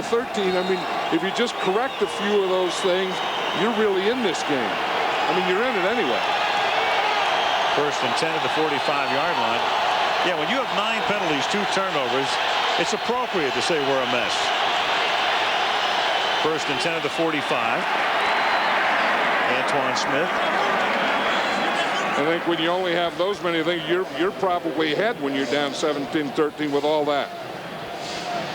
Well, let's look at Tom Brady's pass chart here. You know, and we know one of the things that they wanted to do was stop throwing in here. That's that under 5-yard stuff, and start throwing in this area. That's the over 15. That was one of the goals they had in this game, and it was one of the goals they've achieved in the first half. Second down and 7 at the 42-yard line. Smith again. You know, Belichick said something to us last night, John. I'd never heard a coach say that. We were talking about opening day and the Malloy release, and then they get destroyed by Buffalo. He said, I've always felt the most important game of the season was the second game. Because if you win, you want to build on the momentum. If you lose, as we did, you got to get it back. And did they ever? They went to Philadelphia and beat the Eagles and got on a roll. Yeah, and that's so true. You got to get back to even when you're 1 down. And then the other thing he said, that it doesn't make any difference what you are going into November. It's what you do in November and December that gets you the championship. Yeah, he says at this point, 6 wins means nothing. 3rd and 5. And that pass is incomplete because Bertrand Berry put the pressure on that time. 4th down. You know, one thing, when you're a good pass rusher, we talk about Trevor Price, and you watch him here, he's always going to draw a double team. In other words, you're always going to have an extra blocker on him. I mean, you have the tackle on him, then he takes the inside. Joe Andruzzi gets him, and that's the way. When you have a great pass rusher, you have to do something special to him each and every pass down. Ken Walker. Little pooch kick. That's a Chihuahua. 21-yard line. Well, that's to be tough to fair catch a pooch kick a Chihuahua. The 20-yard punt is a Chihuahua. With 4 grabs for 59 yards. Now the Broncos begin their first possession of the half from the 20-yard line. Portis taken down by Bobby Hamilton. And we looked at Tom Brady's pass chart in the first half, and you're going to look at Danny Cannell's, and it's pretty well balanced. I mean, that's one of the things that Mike Shanahan wanted to do. He said, we just can't, just run the ball. He said, we're going to have to throw some stuff deep, too, if nothing else, just to loosen up that defense. But you see here, under 5 is good. Between 5 to 15 is a good mixture, and then over 15 is good. And also his right, middle, and left mixture is very good. He's hit 6 different receivers tonight along the way. Portis is able to squirm up to the 23-yard line, where he's tackled by Teddy Bruschi, setting up a 3rd down and 7. One of the things that Bill Belichick said about Clinton Portis that I really don't agree with, he said that he's not a power runner, that he's not powerful, and I believe that he is powerful, because when he gets low, he gets lower than you do. And if his power is underneath your power, he is going to be more powerful than you. And he can get himself in those positions that I feel he's very powerful. Out of the shotgun here as he flanks Cannell, and there's no play. Cooper Carlisle moved, and that will make it 3rd down and 11. Prior to the snap, false start, 65 offense, 5-yard penalty, still 3rd down. Playing no favorites tonight. The half dozen receivers on the other end of Cannell's passes. I think Mike Shanahan in this offense would like to have more passes to Ashley Lilly. I mean, I think that he's kind of your big play guy. If you're going to get a big play, it's usually Ashley Lilly. And he tried to get it to Lilly right there. Would have had the 1st down. Turned outside. Ty Law with the coverage, and his 4th down. Lilly, their 1st-round pick last year out of the University of Hawaii. And they made him throw that one a little quick. We talk about all the different things that the Patriots do on defense. That time they blitzed Danny Cannell and made him throw that before he really wanted to. Mike Ganor to punt. Deion Branch. It's a line drive kick. Branch swinging to the outside. Can't get around the corner. Tackled at the 44-yard line by Donnie Spragan. 9:43 left in the 3rd. Denver by 4 in Denver. Has been the owner, the president of the Denver Broncos. A lot of success, obviously, with those back-to-back Super Bowl titles. His stadium has been sold out every game since he took over, and he looks on here as his defense has to go to work at the 44-yard line. The New England Patriots begin this drive down by 4. Brady over the middle.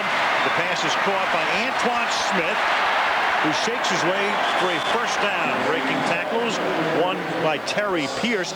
And with Terry Pierce in the game, one of the reasons he's in the game is because Spragan, who was starting at outside linebacker for the injured John Mobley, was hurt making a tackle on the last run back, and so they have to go to Pierce, a rookie from Kansas State. And that's one of the tough things. You're going to see Spragan here.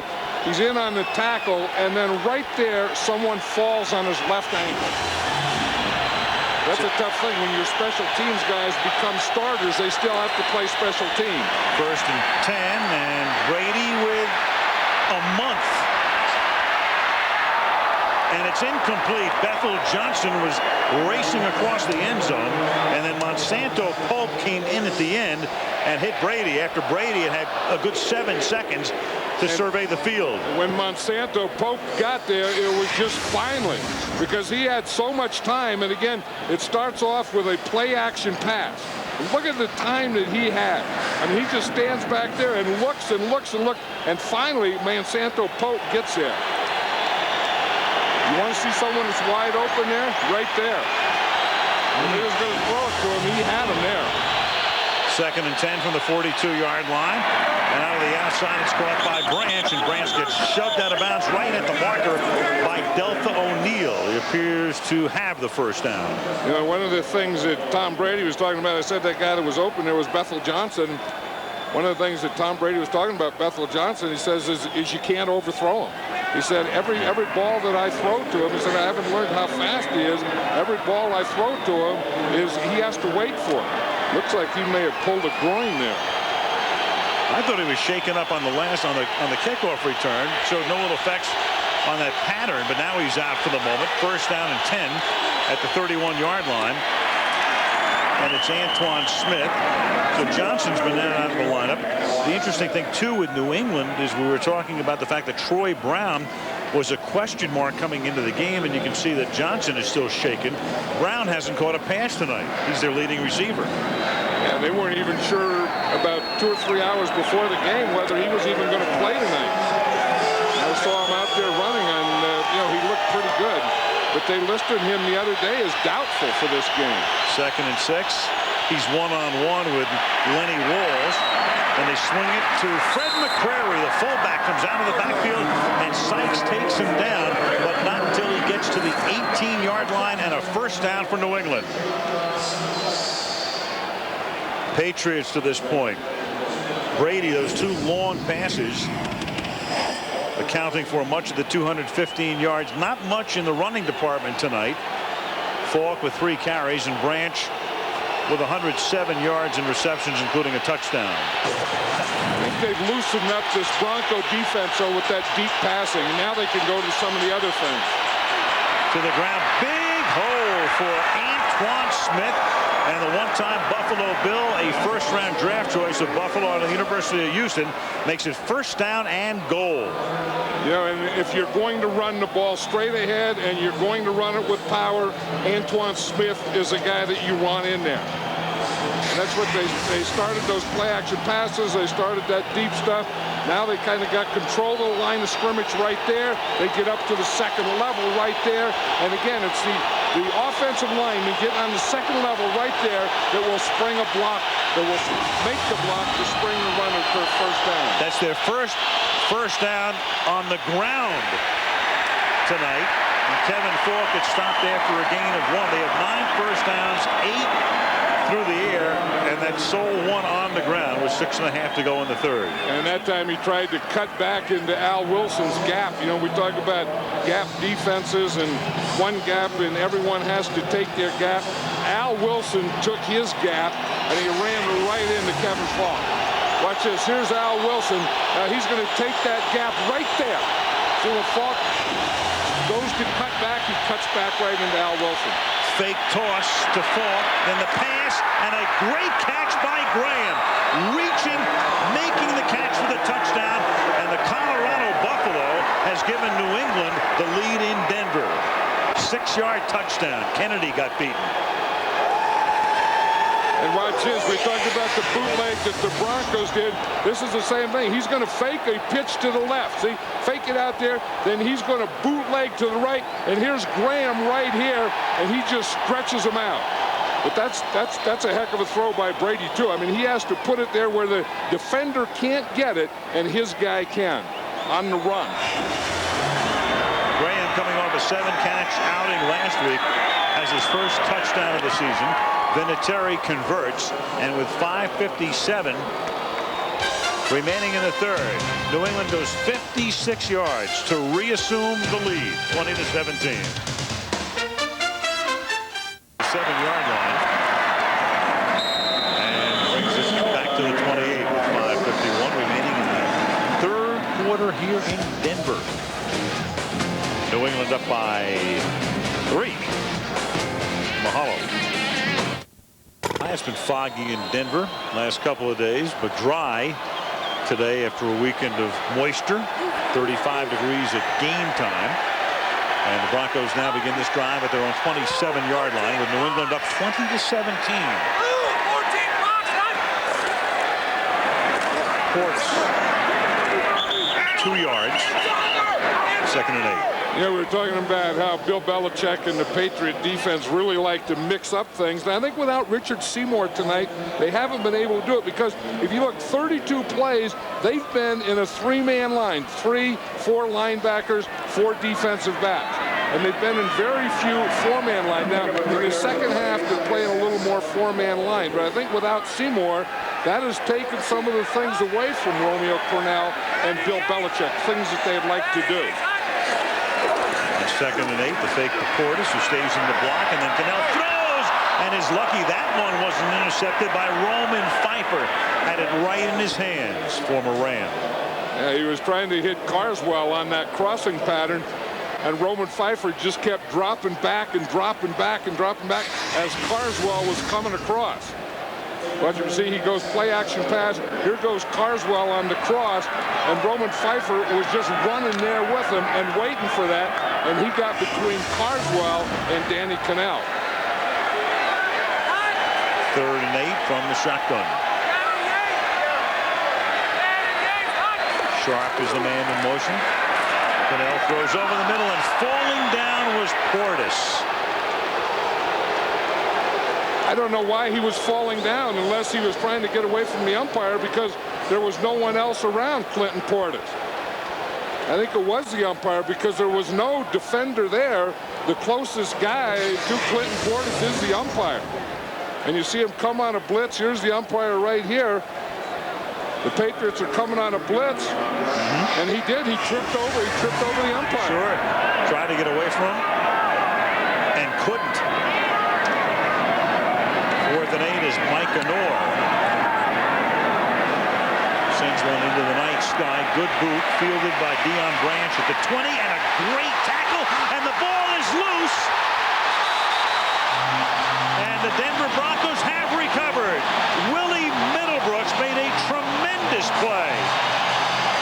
Great tackle, and then comes up with the ball as Deion Branch puts it on the ground.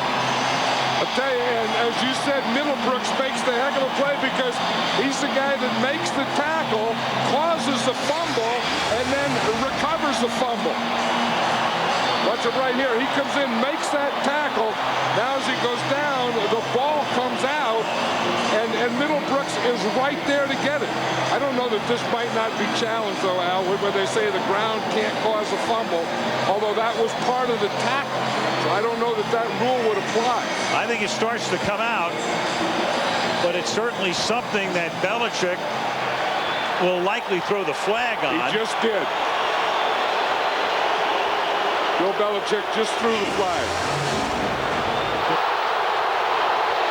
So they win that challenge, and it's a huge challenge. They keep the ball. They start the drive back at their own 18-yard line. With 4:53 left in the third, New England still up by 3, and they have the ball. And Tom Brady hopes it ends up as his Monday night. His team up by 3. They just won a big challenge. As the call on the field gets overturned, they keep the ball, and they begin at their own 21-yard line, 1st down. Fake end around, then swing it back on a backside screen to Kevin Falk, and Delth O'Neal rides him out of bounds at the 25-yard line. Tom Brady picked in the 6th round out of Michigan, and then he was a Super Bowl MVP because he took over for the injured Drew Bledsoe early in the 2001 season. Of course, he went to the Pro Bowl. Then last year led the league, even though the Patriots didn't go to the playoffs, with 28 touchdown passes. Tonight his 39th start with a career mark, 26 and 12. 2nd down and 6 from the 25. Antoine Smith. He gets ridden down by Ja'Shawn Sykes. It'll be 3rd and short. You know, it showed where he went to college, or he went to Michigan. You know where he went to high school? He went to Sarah High School in San Mateo. Bay Area guy. Right. And you know who else went there? Lynn Swann went there. Lynn Swann went there, a Hall of Famer. Barry Bonds. He comes from a high school that had some pretty great athletes in it.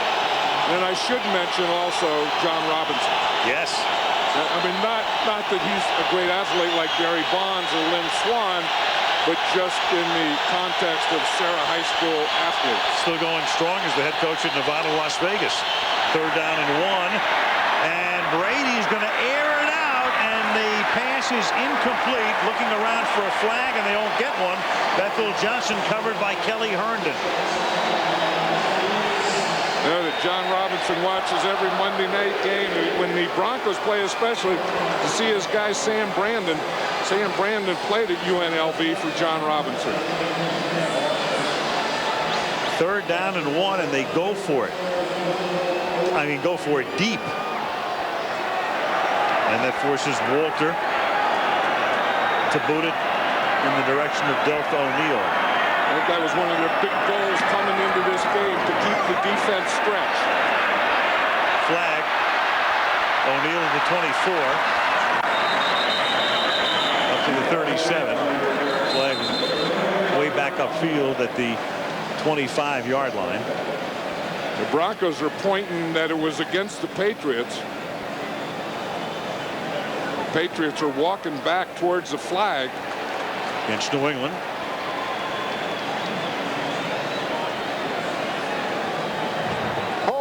Number 66, kicking team, 10-yard penalty, still 4th down. They'll make them boot it again, and let's check in with Lisa. Thanks very much, Al. Now the Broncos are without Jake Plummer for the 4th straight week. Jake, first and foremost, what's the status on your foot? Have you been practicing, and when are you going to play? I haven't done much as far as reps football-wise, but working out, staying in shape. We got an X-ray today. It looks like the bone's healing like we thought it would. And got the bye week, which is a big advantage, so I should be hopefully healthy by after that bye week. Now, Danny Cannell looks very comfortable tonight so far. Assess his performance. I think he's playing great. I think he's played great every game he's been in. I mean, he's put in some tough situations, and a guy who wasn't playing ball for 2 years and was coaching his high school team just a few weeks back. You know, he's playing great for coming in here. Thanks very much. I know you want to get back to watching the game. Al, back up to you. All right, Lisa, short line drive taken. O'Neal. O'Neal has a touchdown for the Denver Broncos. A 57-yard return.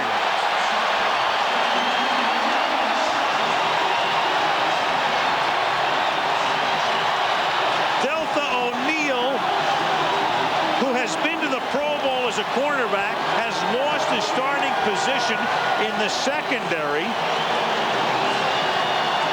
Delta O'Neal, Al, just got out of the doghouse. I was just going to say. He was in the doghouse as deep as you can get. In fact, he was in the doghouse so deep he wasn't even active last week. And that came after a penalty on Paxton. Ronnie Paxton down. It's a big extra point. Turns a 3-point lead into a 4-point lead with 3:13 remaining in the 3rd quarter. So Mike Honor, who had never kicked an extra point or a field goal prior to tonight because of the injury to Elam, pressed into service, and Denver leads by 4.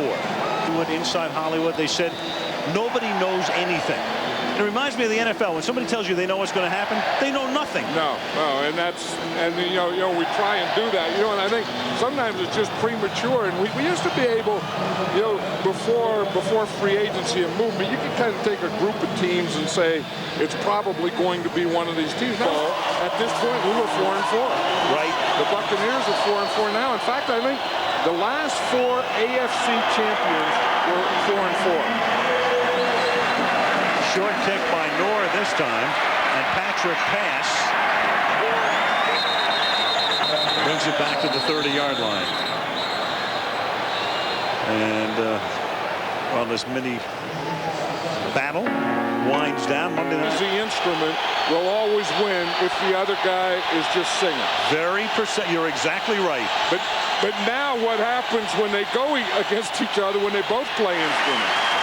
Brady throwing, and he hits Christian Fourier, and that's a 1st down. He's tackled there by Nick Ferguson, and it's a 20-yard gain. But do you think a guy playing a kazoo would be a beautiful tenor? Yes, I do.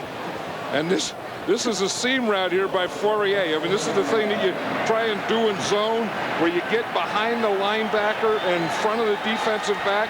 Brady hit him perfectly. Brady trying to make his own music now and begin this comeback with 2:28 left in the third period. Antoine Smith to the 43-yard line. Al Wilson, the Denver middle linebacker, mic'd up. Another listen.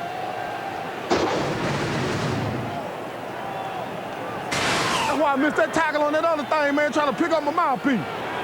Wasn't ready. No, that thing, I don't know what it is, like it done got loose on you, boy, man. You know what? Hey, yeah, I'm gonna cut the end off, just the end. That's the ticket. And through the middle goes Antoine Smith, and close to a first down here. Al Wilson is having more trouble with that mouthpiece than I've ever known before.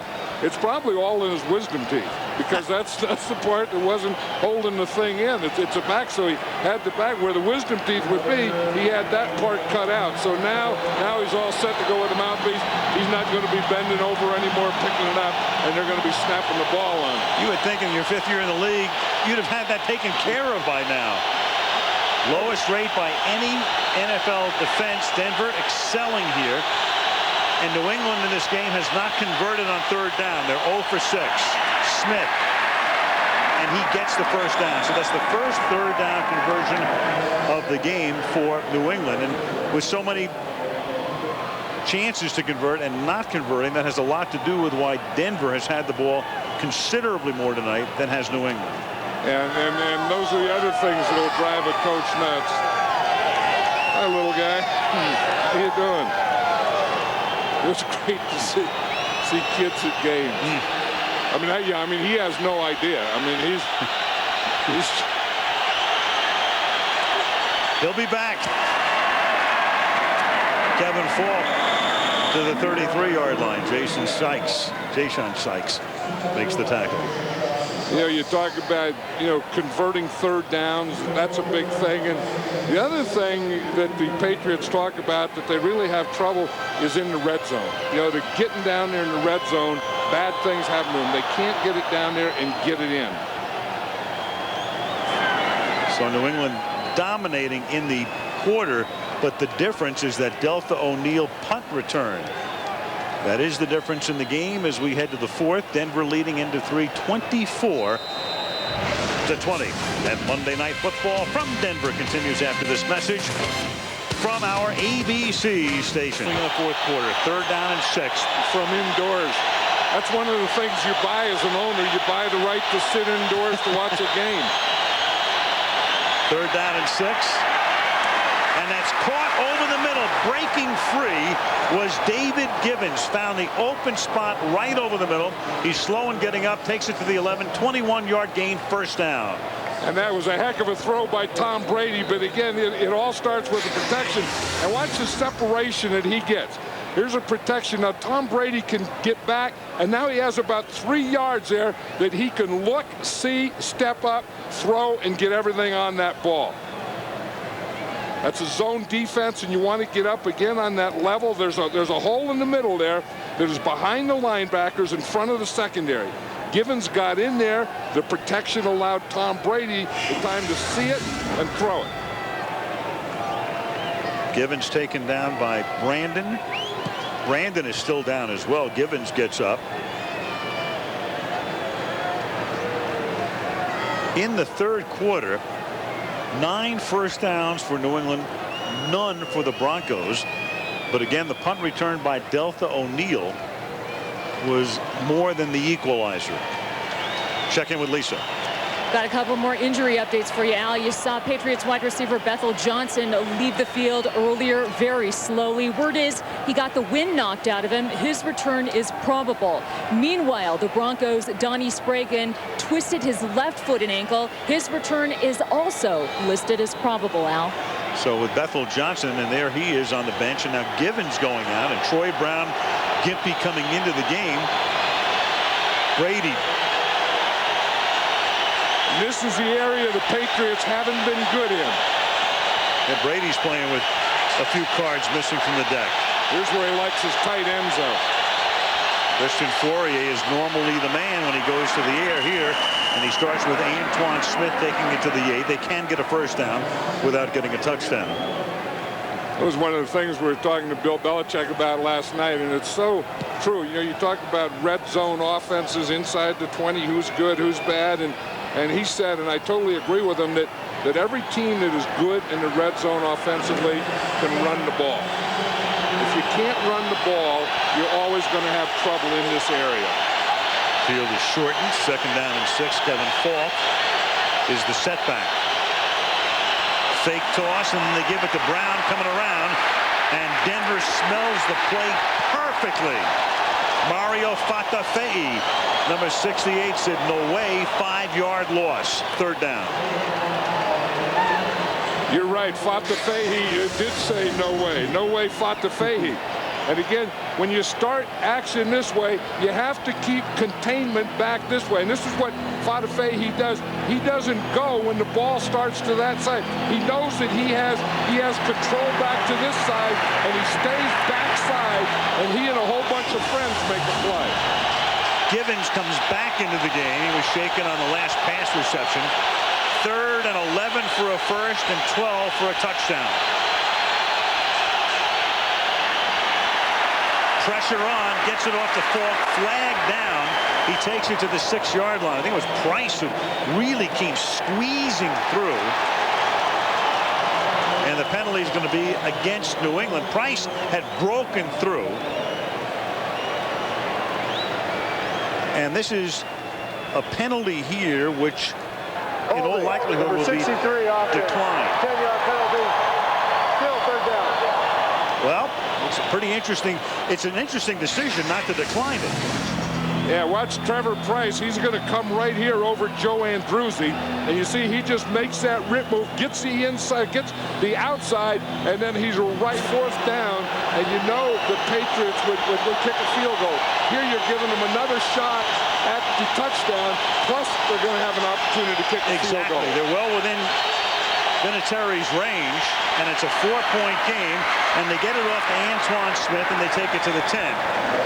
So it's pretty much a wash here. Instead of kicking it with the line of scrimmage as the 6, they'll kick it with the line of scrimmage as the 10. So about a 27-yard attempt for Vinatieri coming up here to make it a 1-point game. Yeah, New England really didn't take advantage of that opportunity, because if they give you that shot, that's the one I think you take a shot at the end zone, because you were still in field goal position. 28-yard attempt. Ball spotted at the 18-yard line by Walter. And that's true to make it 24-23. So a good one. It figured to be tight all the way. 24-23, Denver. Out of there. From the 3-yard line, Chris Cole. It's taken down by the foot. Up at the 28-yard line, Larry Izzo making the tackle. Yeah, earlier we talked about how Mike Shanahan was going to have Danny Cannell do different things. This is one of them. It's a bootleg, moving opposite of the way Portis goes.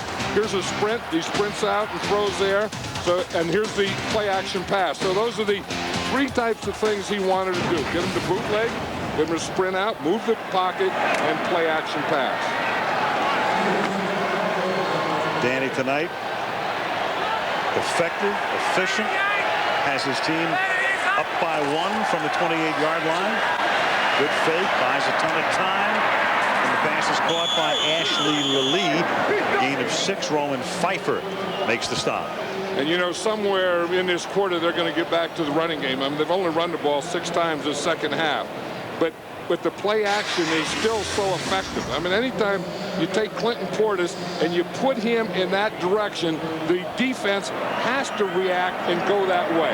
Then you can come back against the grain, because the grain all went with Portis. From the 35-yard line, 2nd and 3.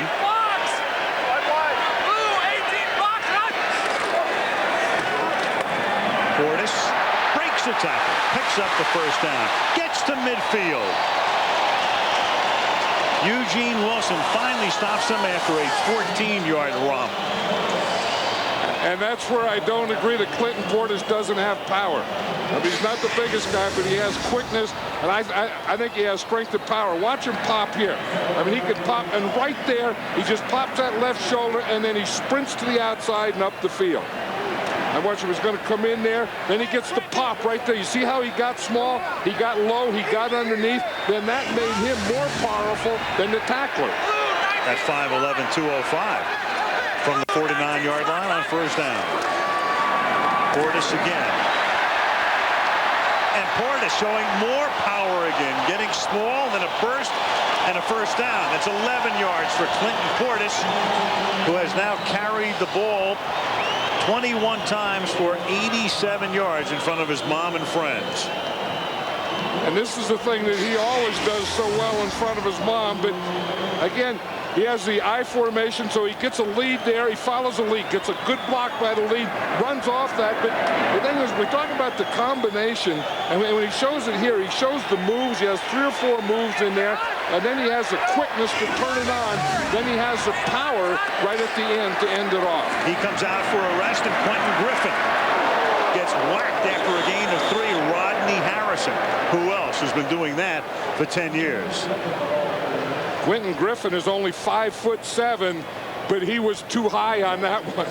And Rodney Harrison has taught him that even though you're only 5'7", you still have to get down. Here's Rodney Harrison. If you start to run, they're going to bring that 8th guy up. He's the 8th guy, and you better get down. As I said, you know, there's not too many times a 5'7" guy has to get low, but Griffin had to get lower than he did on that play. 2nd and 7. Cannell gets hit as he throws by Bobby Hamilton, and it's incomplete. It's 3rd down. And that was Quentin Griffin's guy. I mean, that's the thing that's why it's tough to play a young running back, because you get him in a pass protection situation and he doesn't have it yet. And that's exactly what happened. You see, where did Danny Cannell get the pressure? Watch right here. Missed block. You see, so he gets up. His rusher made Danny Cannell throw the ball before he wanted to. It's kind of training camp for him. Missed preseason with a broken leg after the last 2 games. But that's why it's tough to play those guys, because they'll get you in a protection where he has to block. Now Portis back in, 3rd down and 7. They jump, free play, caught at the 19-yard line. No, Rod Smith has it extracted by Eugene Wilson. Smith really took a shot from the rookie out of Illinois. So it turned out to be a free play and looked as if it would be a completion to the 19-yard line. Is an incompletion. Dan Klecko was the man who was offside, and now we turn our attention to Rod Smith. You're going to see he really gets a collision right there. Helmet to helmet on 3rd down and 7.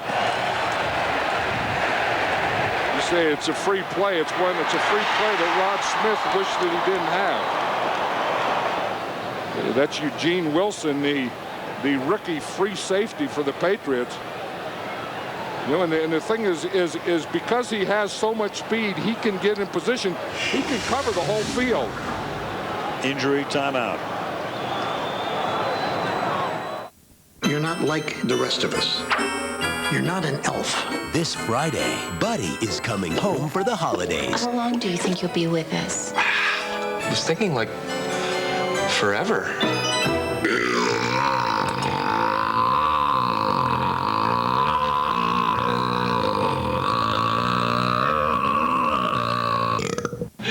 Did you hear that? You're so weird. Elf, directed by Jon Favreau, rated PG, starts Friday.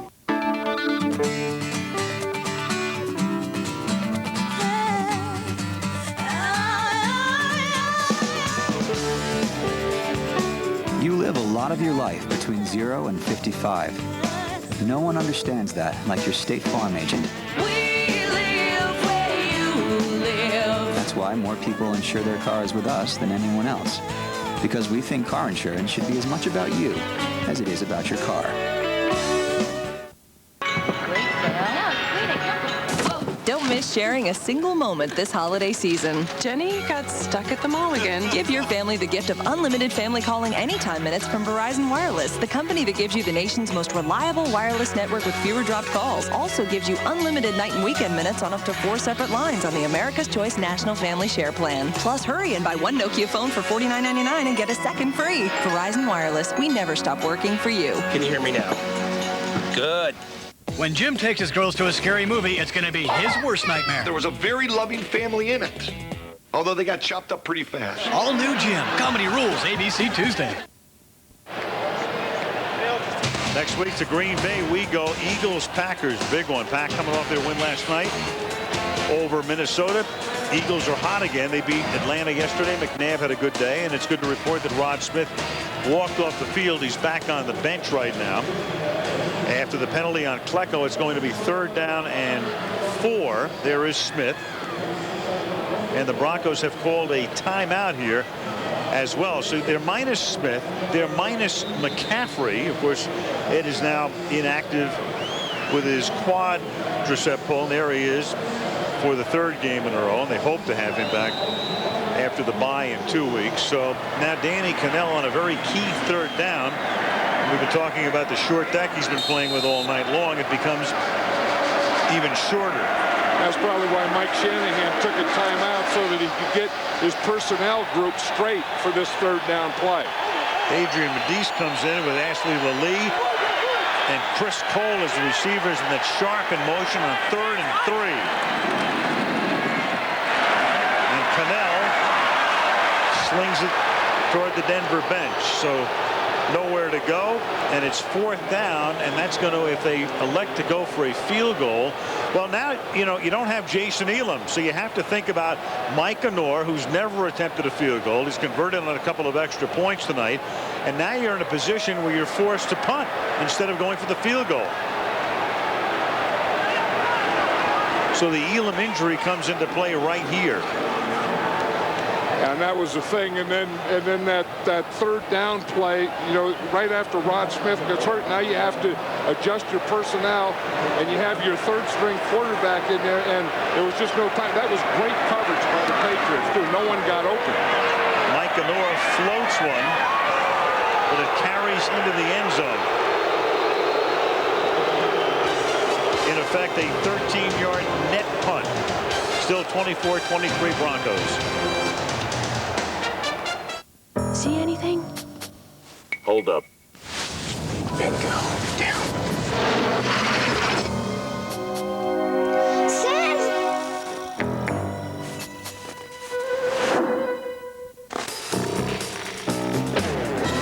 That's one way around holiday blackout dates. The Capital One Miles One card is a better way. Fly any major airline anytime with no blackout dates. What's in your wallet? I know where you live! No one's been able to make the perfect chicken strip with the right chicken. So this is chicken? The right breading. These are very dry. The right sauce. Till Wendy's found a better way. Introducing Wendy's home-style chicken strips. Big pieces of breast filet with your choice of delicious Heartland Ranch, deli honey mustard, and spicy Southwest Chipotle. Nice. Try Wendy's new home-style chicken strips. It's better here. And remember, you can eat great even late.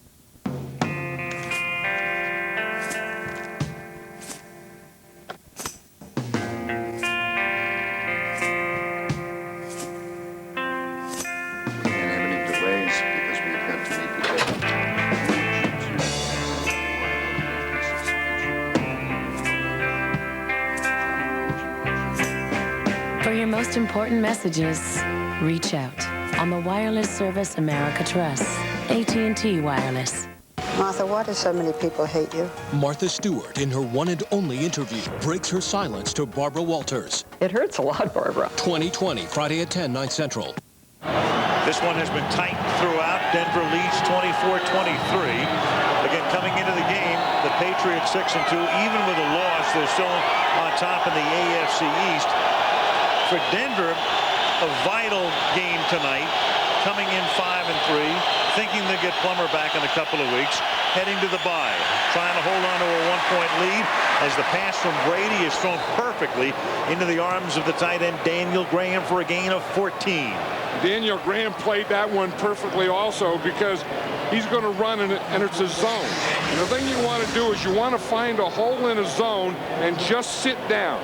Now watch Daniel Graham. He finds a hole and he just sits down, work back a little to your quarterback, and now Tom Brady can throw away from the defenders and to Graham. That's Smith. Daniel Graham's father, Tom, good football player. In fact, played at Oregon with Dan Fouts a number of years ago. Yeah, played here. I coached against him when I was coaching for the Raiders. Tom Graham was a linebacker for the Broncos. And with 4 catches tonight, and John Elway enjoying the game. You talk about Broncos, you got to talk about John Elway, don't you? How about the last game he ever played? He won a Super Bowl for the Denver Broncos. And rode off into a Rocky Mountain sunset. Second down and 8. Do it. Brady stepping away and then throwing it away. 3rd down and 8. And he was trying to throw over to his right, and again, we talked about the good coverage by the Patriots. This is good coverage by the Broncos. So he's trying to throw over here on this side. This is what he sees. You see the coverage here, the coverage here. He could have thrown to the short guy, but he was looking up here. Then he had to come back off, and the pass rush got to him. 6.5 to go. Big play. 3rd down and 8 at the 37.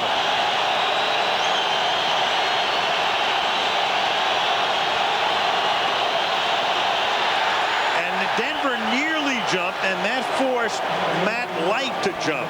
So let's see if we have encroachment or a false start.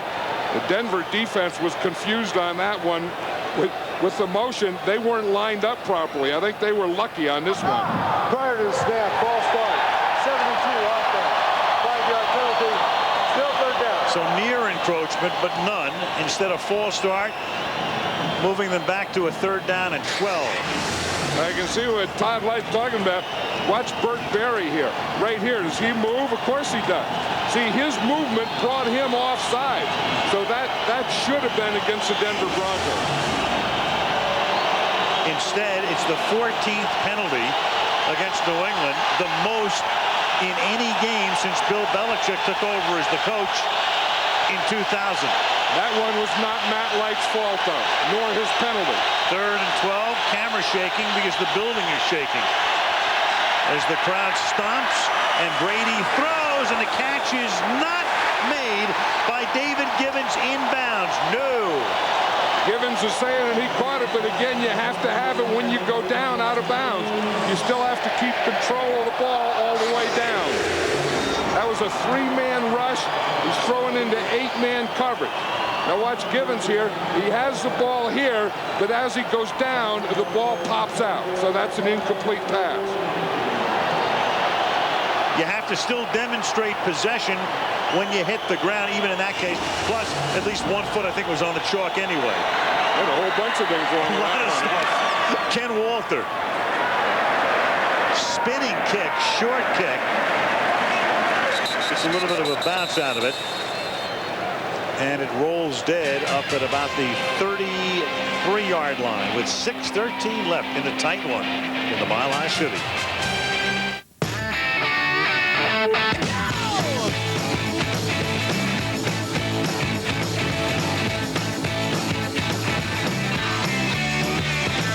So 1, 2, 3, take my hand and come with me because you look so fine that I really want to make you mine. I said you look so fine that I really want to make you mine. 4, 5, 6, come on and get your kicks. Now you don't need the money when you look like that, do you, honey?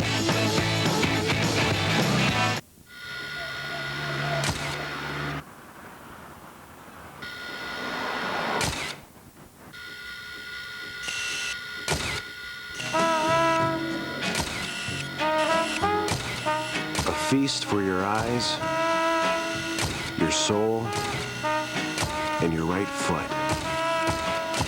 Presenting the 245 horsepower V6 Nissan Altima.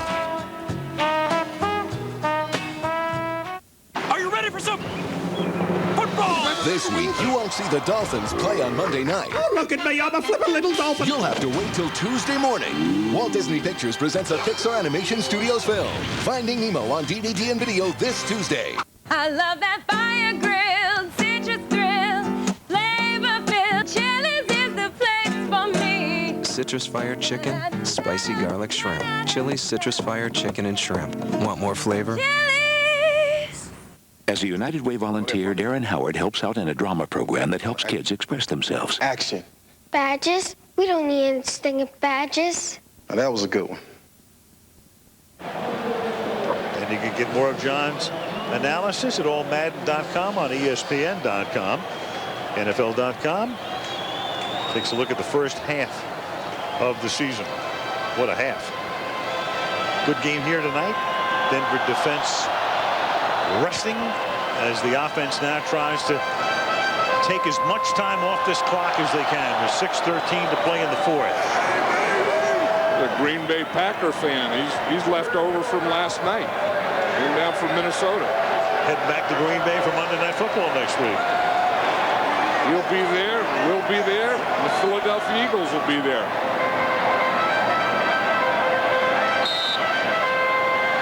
24-23 Broncos. Danny Cannell at the 34-yard line. Rod Smith is back in the game. There he is in the slot. Portis is the tailback. Portis taken down by Teddy Bruschi after a gain of 6 to the 40-yard line. 2nd and 4 as the clock ticks down to 6 minutes. I think the Broncos can do this now. If they don't get any penalties, they can darn near just give the game to Clinton Portis and just keep running the ball. And if they can keep running like that and get first down, the big thing is to run time off the clock. Denver with that quick, light offensive line, the lightest offensive line in the league. Nothing new there. It's been the same way for years, no matter who the tailback's been. 2nd down and 4 from the 40. Portis again. Good spin move and a first down up to the 47-yard line. And that will take more time off the clock. Under 5.5 to play. And you know what you do as a defense, and you know they're going to run. You keep bringing more guys up. On this play here, there were 9 men up for the Patriots. But Portis has such great movement and vision. This guy is really something special. As you said, watch this quick line and watch how they do this zone blocking. And they all just start out here, bunch everything out there, and then Portis can either run play side or cut back away from play side. Cannell milking the play clock. And Portis takes the ball up to the 50-yard line. And it's the first time this season that New England has allowed a 100-yard rusher. Only Miami and New England coming into the game had not allowed somebody to get into triple figures. And for Portis tonight, 102 yards on 24 carries.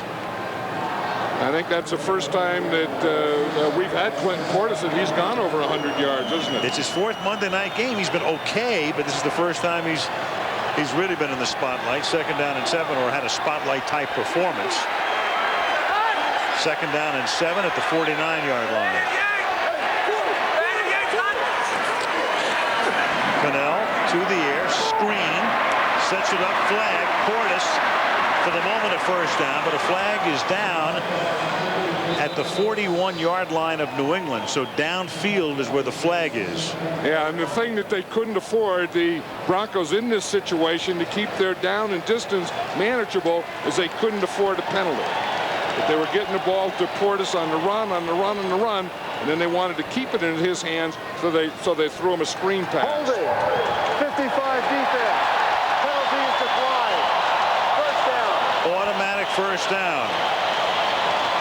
I think Mike Shanahan's thinking the same thing. You get into your 4-minute offense now, again with a 1-point lead, and I still feel you want to just give the game to Clinton Portis. Let him finish this game for you. Big disparity there. Major part of the fact that the Broncos have the lead, that of the Delta O'Neal punt return. And now New England is being backed into a position where they have to begin to think about taking their timeouts before the 2-minute warning. They have all 3. And you know, the one thing they're going to do is they're going to get 8 and 9 men up there. There's no reason to worry about or play deep right now. They're getting everything up to stop this run. First and 10 from the 41-yard line. Play fake, and then the pressure is on, and that's incomplete. And that's a major benefit to New England, stopping the clock. You can't take most of the 40 seconds off the clock now. And knowing what the Patriots wanted to do, they were going to stop that run. In the area. And they were also going to stop the bootleg. So when Portis would run away, now they're waiting back here for Danny Cannell on the bootleg. Watch him. He's going to start to the left. But watch back here. They keep containment on that backside and force him to throw the ball. Perfectly defensed. Second down and 10. Ball at the 41-yard line.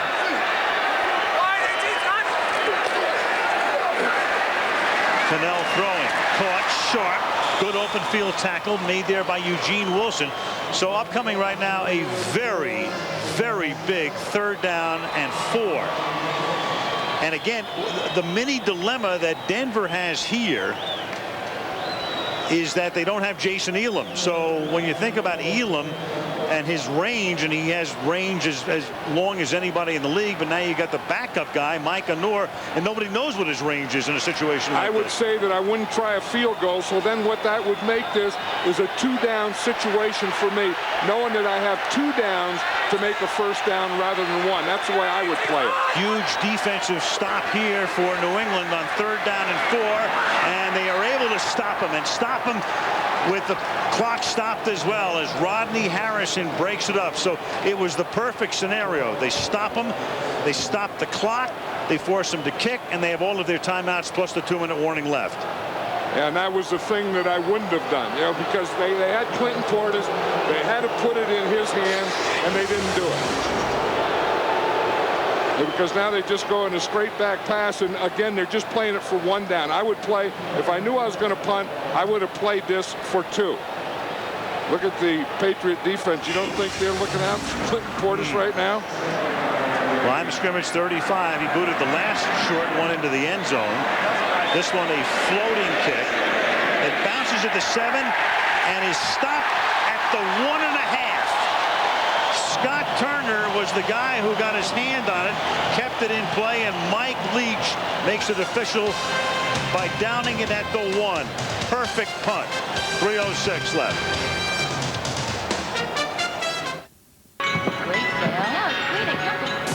Don't miss sharing a single moment this holiday season. Jenny got stuck at the mall again. Give your family the gift of unlimited family calling anytime minutes from Verizon Wireless, the company that gives you the nation's most reliable wireless network with fewer dropped calls. Also gives you unlimited night and weekend minutes on up to 4 separate lines on the America's Choice National Family Share Plan. Plus, hurry and buy 1 Nokia phone for $49.99 and get a second free. Verizon Wireless, we never stop working for you. Can you hear me now? Good. My cousin told me about a Class 5 this way. We're going to take a Class 5 Rapid. Bring it on!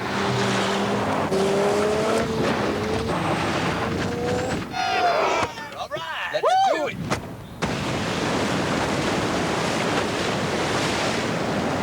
If we take a Class 3 and a Class 2, that's like taking a Class 5, right? I'm pretty sure you're right. Yeah, absolutely. It'll get you there. The rest is up to you. The largest, most powerful forerunner yet. Jared? What are you doing here? I don't know. Just always wanted to try this place. But Jared, it's okay.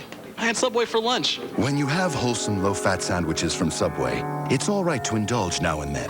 Try our delicious sweet onion chicken teriyaki sandwich, made fresh with under 6 grams of fat, so you can feel good about being good and okay about being bad. Some dessert, sir? Subway, good, so you don't always have to be. The ladies love Jimmy Kimmel. Well, I feel like rolling around and crying in my dressing room right now. Tonight, Andy Dick and an all-new Jimmy Kimmel Live, ABC Late Night Tonight. From Denver, Monday Night Football is being brought to you by Michelob Ultra. Lose the carbs, not the taste. State Farm, like a good neighbor, State Farm is there. And Subway, good so you don't always have to be. Subway, eat fresh. 3:06 left, all 3 timeouts and the 2-minute warning left as the Patriots try to mount a drive from their 1-yard line. Brady out of the end zone, swings it outside, incomplete, intended for Deion Branch. New England in a situation right now, even if they don't get a first down, because they save those timeouts, they could punt, then use them defensively and get the ball back. Either that or it would be about a 65-yard drive here, John, to at least put Vinatieri in a position to win the game. Right, and I am not one to say that the Patriots could not make a drive here the length of this field and put Vinatieri in that position to kick the winning field goal. I know you're not. Where's J.R. Redmond when they meet him? I am a believer. 2nd and 10. Here's Brady throwing, and that's incomplete. Daniel Graham appeared to get his hands on it, but couldn't hold on. Good coverage by Denver. They had him bracketed, and he couldn't hold on. 3rd down and 10. But I also agree with you that they don't have to go for it on 4th down from this position.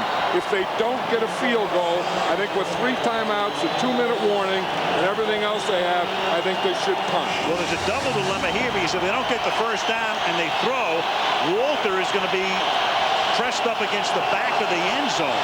Yeah, you have to somehow get the ball out to the 5-yard line to give the punter his full 15-yard distance. 3rd down and 10. To the air. Hit as he throws. Up in the air. Floats incomplete. So now they still have all their timeouts. They still have the 2-minute warning, but what becomes the big problem now is can Walter get the kick away on a 10-yard snap? And if you're the Denver Broncos, you have to go for the punt block. You know that you're going to get good field position here, but you want to get up there and then you want to put a punt block on. Here's the rush right here, and they get back to Brady and hit him just as he throws that. Bertrand Berry put the pressure on. You know something, John? In this situation, I mean, there's a part of me that says you could almost take a safety. You're going to have to kick. That would make it a 3-point game. You're still going to have to kick, and then you're trying to stop Denver defensively. Just a thought. That's not a bad thought, yeah, and they did it. That's what they did. Yep. That's what they did. It hit the goalpost. That's a safety. So that's exactly what they were thinking. And it's a good thought because you're going to have to kick anyway. You're going to have to get the ball back anyway. It's a 3-point game, so a field goal will still tie the game. Yeah, and you're gaining 20 yards from the spot where you'd have to kick the ball. He must not have trusted his punter on this one, because you usually snap the ball to the punter and then let him just step out of bounds. That one was just snapped to 12 o'clock. One thing, as a coach, you never want to see that ball coming out there at 12 o'clock. Whoop! Lonnie Paxton putting it right off the upright. You actually, for Walter, you gain 30 yards because instead of kicking from the back of your end zone, you're going to kick from the 20. And that was good defense by the Broncos by not letting him get off that goal line there. I think that was a good call, you know, to take the safety there. Now, the only thing is, you have plenty of time because you have the 2-minute warning plus, as you say, all 3 of your timeouts. But now a field goal would just tie it. Right. That's what you give up by doing that. But I think it was a good choice. I do too. And now they put it on the defense to get the ball back. 26-23 Denver. Have you ever seen an onside kick from a free kick? I've seen that. You can do that. I mean, a free kick, you usually have your kickoff coverage plus your punter in there, and they have their kickoff return team, and you could. I don't think they're going to do it, but they're kind of in an onside prevent. As you look up here, they're kind of expecting or playing for it. Yeah, they've got 6 guys up there within 15 yards, and it's a short free kick, but it can't be handled by Anderson. It's a free ball right now at the 16-yard line, and it's Delph O'Neal who gets taken down to the 13, and that on the kickoff, that's a free ball. And O'Neal had to go back and just cover up. So now Denver will start from deep in its own territory. And the decision by Belichick looks perfect at the moment.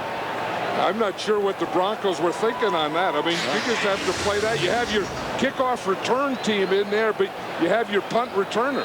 And you just have to go and catch that thing. It doesn't look like, one of those things, I got it, you take it, and no one took it. And as you say, that was a free ball, and if O'Neal doesn't get it, the Patriots could have recovered that. From the 15-yard line, they give the ball to Clinton Portis, and now New England will take a timeout. Their first, 2 remaining, plus the one at the 2-minute mark. Yeah, they'll get one at the 2-minute warning, plus they're going to get one at change of possession if they stop them. 26-23, the touchdowns tonight. Those of you tuning in late. Early on, it was Portis taking it in from 15 as they cashed in on a New England turnover. And then that long pass to Deion Branch to tie the game. It was 10-10 when Anderson made the catch there to make it 17-10. It was 17-13 at the half. That gave New England the lead. And then Delth O'Neal with a big play right there. The punt return in the third period to make it 24-20. New England's added a field goal. Denver has picked up a safety. Brady keeps warm. And it's 2nd down and 8.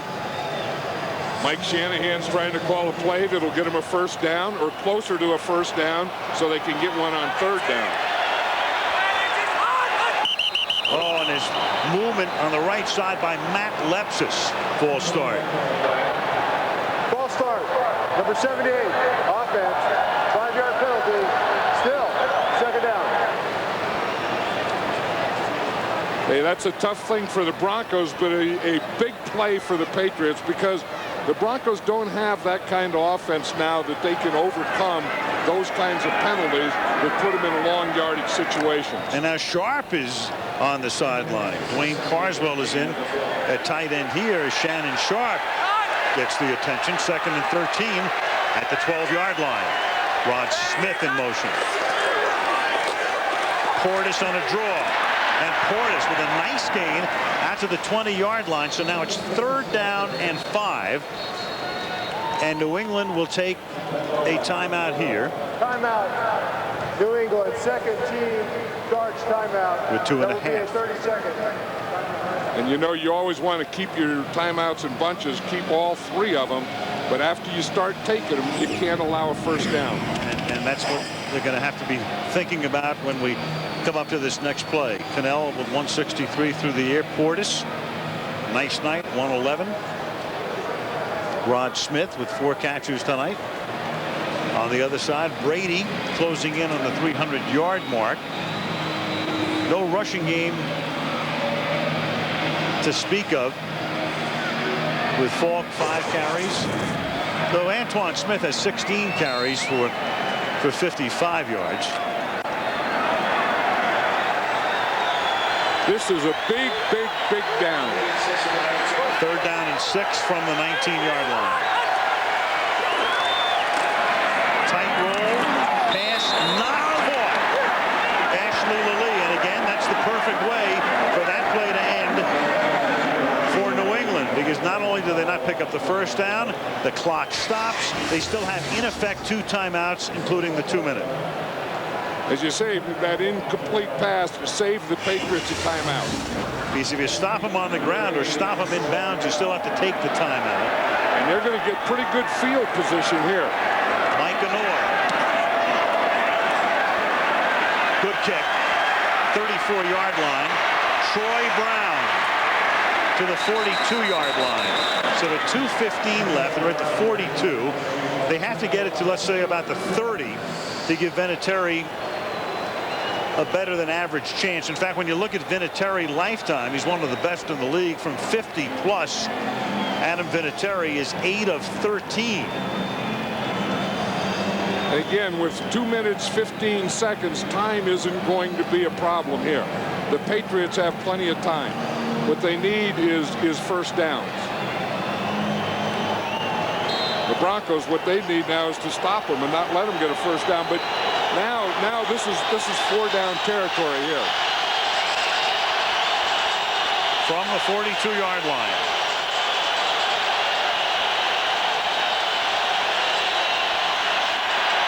Brady under pressure, gets it away, caught, fought, tackled.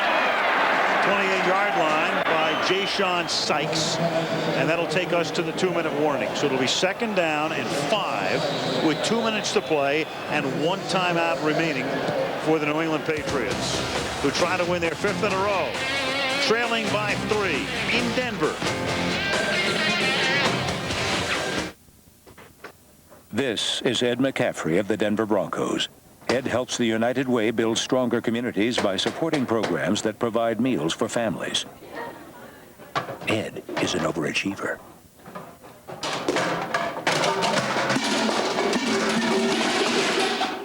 He's also good under pressure. Shirley.